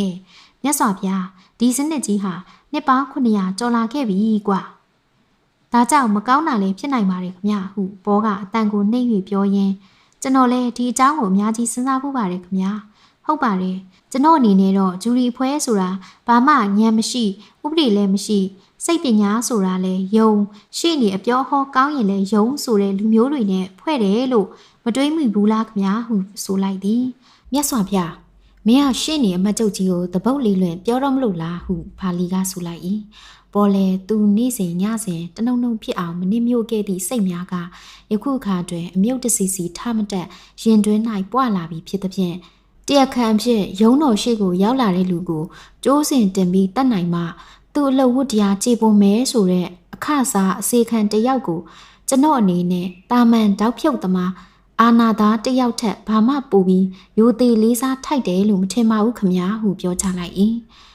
တို့မှာတာမန်တောက်ဖြုတ်သမားအာနာသားလေးလိုအပ်တယ်ဆိုတာမင်းမေ့နေတယ်ဘာဖြစ်လို့လဲခမညာတဲ့ဒီကောင်ဟုဘာလီကစိတ်မရှိသလိုអော်လိုက်ပြီးတို့ကလူသက်သမားတွေကိုကျိုးစင်ပို့ပေါ့ဟာဟုပြောလိုက်၏တတ်ဖို့လိုသလားခမညာတိုက်ရမှာပေါ့ကွာတို့ရဲ့လူအဖွဲ့အစည်းကိုကာကွယ်ရမယ်ကျိုးစင်ကိုမှမကြောက်ရင်လူဆိုးသူဆိုးတွေဟာညမောင်မောင်မှာငွေ9ချက်နဲ့လေဘင်းကိုလှီးနေကြတော့မှာပေါ့တည်တံပယ်ဖြတ်ထားတဲ့နိုင်ငံတွေကစီးရင်အင်းတွေအရားဆိုရင်ဒါအတွက်မှုခင်တိုးမလာပါဘူးခမညာငါမယုံပါဘူးကွာကျိုးတန်တာအကောင်ဆုံးအကာအကွယ်ပါပဲတရားတာချင်းတူရင်ဒါကခေါင်းဖြတ်ဆက်တို့လက်စစ်ကလထိုင်တို့ထက်ပိုပြီးလူဆန်ဆန်တရားပါသေးတယ်ဒါကြီးကိုပယ်ဖြတ်ရမယ်ဆိုရင်ဒီထက်ယူတဲ့အလုပ်မရှိတော့ဘူးပေါ်လဲစိတ်လိုက်မှန်ပါဖြစ်ကသတိမထားနိုင်တော့ပဲအဲ့ဒါကတိတ်မကြသေးခင်ကစံဖြူရရောမီလီကငရှိလင်တန်ထက်ကျော်တဲ့ပစ္စည်းခိုးမှုနဲ့တေတံစီရင်တဲ့ဥပဒေကိုဖျက်သိမ်းပေးပါဆိုတော့ကအင်္ဂလန်ပြည်တရားဝန်ကြီးချုပ်အဲလင်ဘာရာအမတ်ကြီးပြောခဲ့တဲ့စကားပဲခမဟုပြောလိုက်၏ဘာလီမျက်နှာနီးရဲသွားသည်ဟဲ့ကောင်အယူလေးမင်းကျုပ်ကိုဒီလိုပြောလို့ရသလားကျုပ်ကလီဘရယ်ပါတီကကွကျုပ်မှာလူစိတ်ရှိရဲ့ကျုပ်တို့ရဲ့စနစ်ကလည်းဒီလိုပါပဲကျုပ်တို့ကလူတွေကိုကြိုးစင်တင်ချင်တာမဟုတ်ဘူးမြတ်စွာဘုရားမင်းအတွေ့အကြုံရဒါကိုမင်းသိဖို့ကောင်းတယ်လူတယောက်ဟာတေတံကြခံရပြီးရင်တော့လွတ်ငင်းချမ်းသာခွင့်အမြဲရနိုင်တာပဲကဘာပေါ်မှာအကောင်းဆုံးလို့ဆိုတဲ့အမတ်မင်းတို့ရဲ့တရားစီရင်ရေးစနစ်ကလူတယောက်ကိုလူတက်မှုနဲ့အပြစ်ဒဏ်စီရင်လိုက်တယ်ကိုယ်စီရင်ချက်ကိုပြန်တန်တရားဖြစ်ပြီးပြောင်းပစ်တယ်အဲ့ဒီလူကိုမသေးမချင်းအရှင်လက်လက်ငရဲခံနေရတဲ့ဘဝကိုပို့လိုက်တယ်ဒါဟာမေတ္တာကရုဏာရဲ့လားလူဆန်နဲ့အလုတ်တဲ့လား တရားမျှတမှုရဲ့လားဟုပြောရင်းပေါ်သည်ထိုင်ရမှထားလိုက်၏သူ၏မျက်နှာမှာဖြူဖက်ဖြူရောဖြစ်လျက်သူ၏မျက်လုံးတို့မှာကနီရဲလျက်ဆက်ပြောသည်အဲ့ဒါကျွန်တော်အဖေခံရတဲ့အပြစ်ပဲဖြစ်နိုင်လောက်တယ်ဆိုတဲ့ပတ်ဝန်းကျင်အခြေအနေရဲ့အထောက်ထားနဲ့တသက်ခံဖို့ကိုမသိလျော်တဲ့တသက်များရဲ့ထွက်ဆိုချက်များအပေါ်မှာလုံးဝမူတည်ပြီးစီရင်နဲ့အမတ်မင်းတို့ရဲ့ရာဇဝတ်တရားစီရင်ရေးကြောင့်ကျွန်တော်အဖေဟာစတုံးဟိတ်အကျဉ်းထောင်ထဲကိုရောက်ခဲ့ရတယ်ဒီစနစ်မှာတရားစွဲသူကအချက်လက်တွေကိုသူကြိုက်တယ်လို့ခြေလေခွင့်ရတယ်သူခေါ်ချင်တဲ့လူလက်ခစားမှန်ပါဗျာကျွမ်းကျင်သူဆိုတာတွေကိုခေါ်ခွင့်ရတယ်တရားလင်းကြောင်းမှန်ကန်ဖို့တဲ့တရားကျိုးမိန်ရဖို့ကိုသာအစွမ်းရှိသမျှအားထုတ်တဲ့အစိုးရရှိနေဆိုတာကိုသုံးခွင့်ရတယ်ပေါ်လေသူဤယုံကြည်ချက်များကအတိုက်တွန်းသည့်အတိုင်းဘာလီကိုပင်ဂယုမထားတော့ပဲထိမ့်ချုပ်ထားရသောလေတံဖြင့်ဆက်ပြောသွားသည်ရာဇဝတ်ပြစ်မှုဆိုတာလူအဖွဲ့အစည်းရဲ့စီကံဥပဒေတွေကြောင့်ဖြစ်ပေါ်လာရတဲ့ရလဒ်ဖြစ်တယ်ဒီလူအဖွဲ့အစည်းရဲ့စီကံဥပဒေတွေကိုသတ်မှတ်တဲ့လူတွေဟာတခါတလေပြစ်မှုကျူးလွန်သူများကိုစီရင်ရမှာလွန်ခဲ့တဲ့နှစ်ပေါင်း100လောက်တုန်းကငတ်လွန်လို့ပေါင်မုတ်လေးတစ်လုံးကိုခိုးမိတဲ့လူငယ်ကိုတေးတန်းစီရင်စေတဲ့မှုမျိုးနဲ့မစီရင်သင့်ပါဘူးကျွန်တော်တို့တိကျမှန်ကန်တဲ့တရားစီရင်မှုကိုရရမယ်လို့ဆိုရင်တရားဥပဒေရဲ့ထိရောက်မှုကိုတောင်းဆိုရပါလိမ့်မယ်အခုအဲ့ဒါလိုထိရောက်တဲ့တရားဥပဒေအစားကျွန်တော်တို့ဘာရကြတယ်လဲကြည့်အထူးသဖြင့်တေးတန်းစီရင်ရတဲ့အမှုမျိုးမှာဘာရှိတယ်လဲကျွန်တော်တို့ရဲ့နီးစနစ်တွေဟာရှိကနီးစနစ်တွေပဲကျိုးစင်လိုပဲအတိတ်ပဲကင်းမဲ့တဲ့ခေါင်းစွပ်အနှက်ကြီးတို့တေခါနီးဖျားစုတောင်းတာတို့နဲ့နောက်ဆုံးဇက်သိန်းခန်းဖြစ်တဲ့လက်စားချီပွဲကြီးကိုကပြအသုံးတော်ခံတာပဲပေါ်လေအသက်ပင်မရှိပဲဆက်ပြောနေ၏ဒီထက်ပိုပြီးတက်တဲ့ကောင်းတဲ့စနစ်တွေရှိဖို့လိုလာပါပြီခမဒါတောင်အမတ်မင်းတို့ကဘာမှမပြောင်းလဲကျင်ကြဘူးခမည်းတော်ပြောတဲ့ရှေ့ခေတ်ကောင်းတုန်းကအတိုင်းထားကျင်ကြတယ်ဂျူရီနဲ့တရားစီရင်တဲ့စနစ်အစပြုခဲ့တဲ့ကံကြွေးချစနစ်စီကိုပြန်သွားချင်နေကြဟန်တူပါတယ်ဒါထားပါတော့လေလူတယောက်မှာအယူဆတစ်မျိုးစီရှိနိုင်ပါတယ်ဒါပေမဲ့အမတ်မင်းဟာလူအများရဲ့ကိုယ်စားလှယ်ဖြစ်ပါတယ်လွတ်တော်မှာကိုယ်စားလှယ်ပါကျွန်တော်အခုပြောပြတာတွေကိုအမတ်မင်းအနေနဲ့မယုံကြည်တော့လူသိရှင်ကြားဖြစ်အောင်တင်ပြပေးဖို့ကအမတ်မင်းရဲ့ဝတ္တရားပဲဒါကိုအမတ်မင်းတင်ပြမပေးရင်ကျွန်တော်ဖာသာကျွန်တော်လူစီယာနေရာတွေမှာထွက်ပြီးအော်ယုံပဲပေါ်သည်သူဘာပြောနေသည်ကိုရုတ်တရက်သတိရကရက်ထားလိုက်၏ဒူးများညှို့၍လာသဖြင့်ထိုင်ချလိုက်ပြီးသူ၏မျက်လုံးများကိုလက်ဖြင့်အုပ်ထားလိုက်၏ထို့နောက်အကြာကြီးငြိမ်သက်တိတ်ဆိတ်နေ၏သူသည်ဘာလီ၏မျက်နှာကိုမကြည့်ဝံသူကိစ္စအောင်မြင်ဖို့အလားအလာအားလုံးကိုသူကိုယ်တိုင်ဖျက်ဆီးပစ်လိုက်တယ်လို့ဖြစ်သွားသည်ဟုသူထင်သည်သို့သောတကယ်ကသူထင်တယ်လို့မဟုတ်ချေဘာလီလိုလူမျိုးကသူ့ကိုရှ िख ိုးဥတင်ပြော၍ရကြမှာသာရမည်တတိရှိရှိနဲ့လှုပ်ပြနိုင်သည်ဆိုရင်တော့ရမည်ဖြစ်ပေသည်သူကတတိရှိသူများကိုချီးမွမ်းသည်သူ့ဆိုရာသူ့ကိုပြိုင်း၍ပြောနိုင်သူများကိုသူခင်မင်သွားတတ်သည်ယခုကြုံရသောဂတိကအောင်အမှုတွင်တခုခုတော့ရှိရမည်ဟုလည်းထင်ထားပြီးဖြစ်သည်လို့ထက်သူ၏ဝတ္တရားကိုလာပြီးထိပါပြောဆိုသည့်အတွက်ပေါ်သည်သူ၏အရှိုက်ကိုထိုးလိုက်သလိုဖြစ်သွားသည်သူကလည်းတဖြည်းဖြည်းပြောသလိုနေခဲ့ခြင်းသူ၏အထက်တန်းစားဇနီးကြီးကသူ၏ဘဝကိုချဲလေပုံသွင်းထားခြင်းတို့ကြောင့်သူသည်ယခုနှစ်ပိုင်းများအတွင်းအုံနောက်6ရမည့်အလုတ်တာဝန်မျိုးကိုရှောင်ရှား၍လာခဲ့ကြောင်းသူအသိဆုံးဖြစ်၏သူသည်ကော်စောပေါ်တွင်ခောက်တုတ်ခောက်ပြန်လျှောက်ရင်းစိတ်အနှဲငြိမ်ငြိမ်သွားမှစကားပြောလေသည်မင်းတို့လူငယ်ကလေးတွေဟာမင်းတို့ပဲကောင်းတယ်မှန်တယ်လို့ထင်ကြဟန်တူတယ်မင်းတို့မှအဲ့ဒါခက်တာပဲတခြားလူတွေဆိုရင်ကောင်းတယ်လို့ကိုမထင်တတ်ကြတော့ဘူးကျုပ်ဟာသူတော်ကောင်းတတ်တော့မဟုတ်ပါဘူးဒါပေမဲ့ကျုပ်ကိုမင်းအခုပြောခဲ့တာတွေထက်ကောင်းတာတွေလည်းရှိပါတယ်တခုကတော့အခွင့်အရေးညီမျှစီရမယ်ဆိုတဲ့မူပဲအခုမင်းပြောခဲ့တဲ့ကိစ္စတစ်ခုလုံးကိုကျုပ်နည်းနည်းကလေးမှမကြိုက်ပါဘူးဒါပေမဲ့ကျုပ်ကကျုံမကြိုက်တာတစ်ခုတည်းနဲ့မင်းကို6လက်မီမထုတ်ပါဘူးဖျားသခင်သိပါတယ်ကျုပ်လက်ခံမယ်ကွင်းပြင်ကိုထုတ်ပေးမယ်အောက်လွတ်တော်အထီရောက်အောင်ပို့ပေးမယ်ဟုတ်တယ်ဖျားသခင်ကိုတိုင်တယ်ပြီးမင်းကိုကျုပ်ကြမ်းကြိမ်ပြီးအလေးနဲ့ဂတိပေးတယ်ဒီကိစ္စကိုကျုပ်ကနိုင်ငံတော်အတွင်းဝင်ချုပ်စီထိအောင်ပို့ပေးလိုက်မယ်ပေါ်လဲခေါင်းထောင်ကြည့်လိုက်သည်ဤစကားမျိုးကိုကြားရလိမ့်မည်ဟုဘယ်သောအခါကမှမမျှော်လင့်ခဲ့သဖြင့်အားသိရာတွင်သူ၏အောင်မြင်မှုကလည်းမယုံကြည်နိုင်စရာဖြစ်နေပြန်ရာပေါ်ဤမျက်လုံးထဲတွင်အခန်းတစ်ခုလုံးပတ်ချလေသွားလေ၏သူဟာကျေးဇူးတင်ကြောင်းပြောရန်ဘလုံးပထွေးအားထုတ်တော်လဲသူ၏နှုတ်ခမ်းများကိုဖွင့်လို့မရအခန်းကြီးကလည်းပို၍လင်းမြန်စွာမူးချပတ်ချလဲလေတော့၏မြတ်စွာဘုရားဘာ ဘာလီသည်ဖျားတရင်သူ၏အိတ်ထောင်ထဲမှခီးဆောင်ပလင်းကြီးတစ်လုံးကိုထုတ်ယူကပေါ်ဤအပေါ်သို့ငုံ၍ပလင်းထဲမှအရက်အချို့ကိုပေါ်ဤသွားကြသို့ဖြဲပြီးလောင်းထည့်လိုက်၏အဲကဲဟုတ်ပြီအိတ်နေကွအိတ်နေအောင်ကွပေါ်တဖြည်းဖြည်းသတိပြန်လေလာက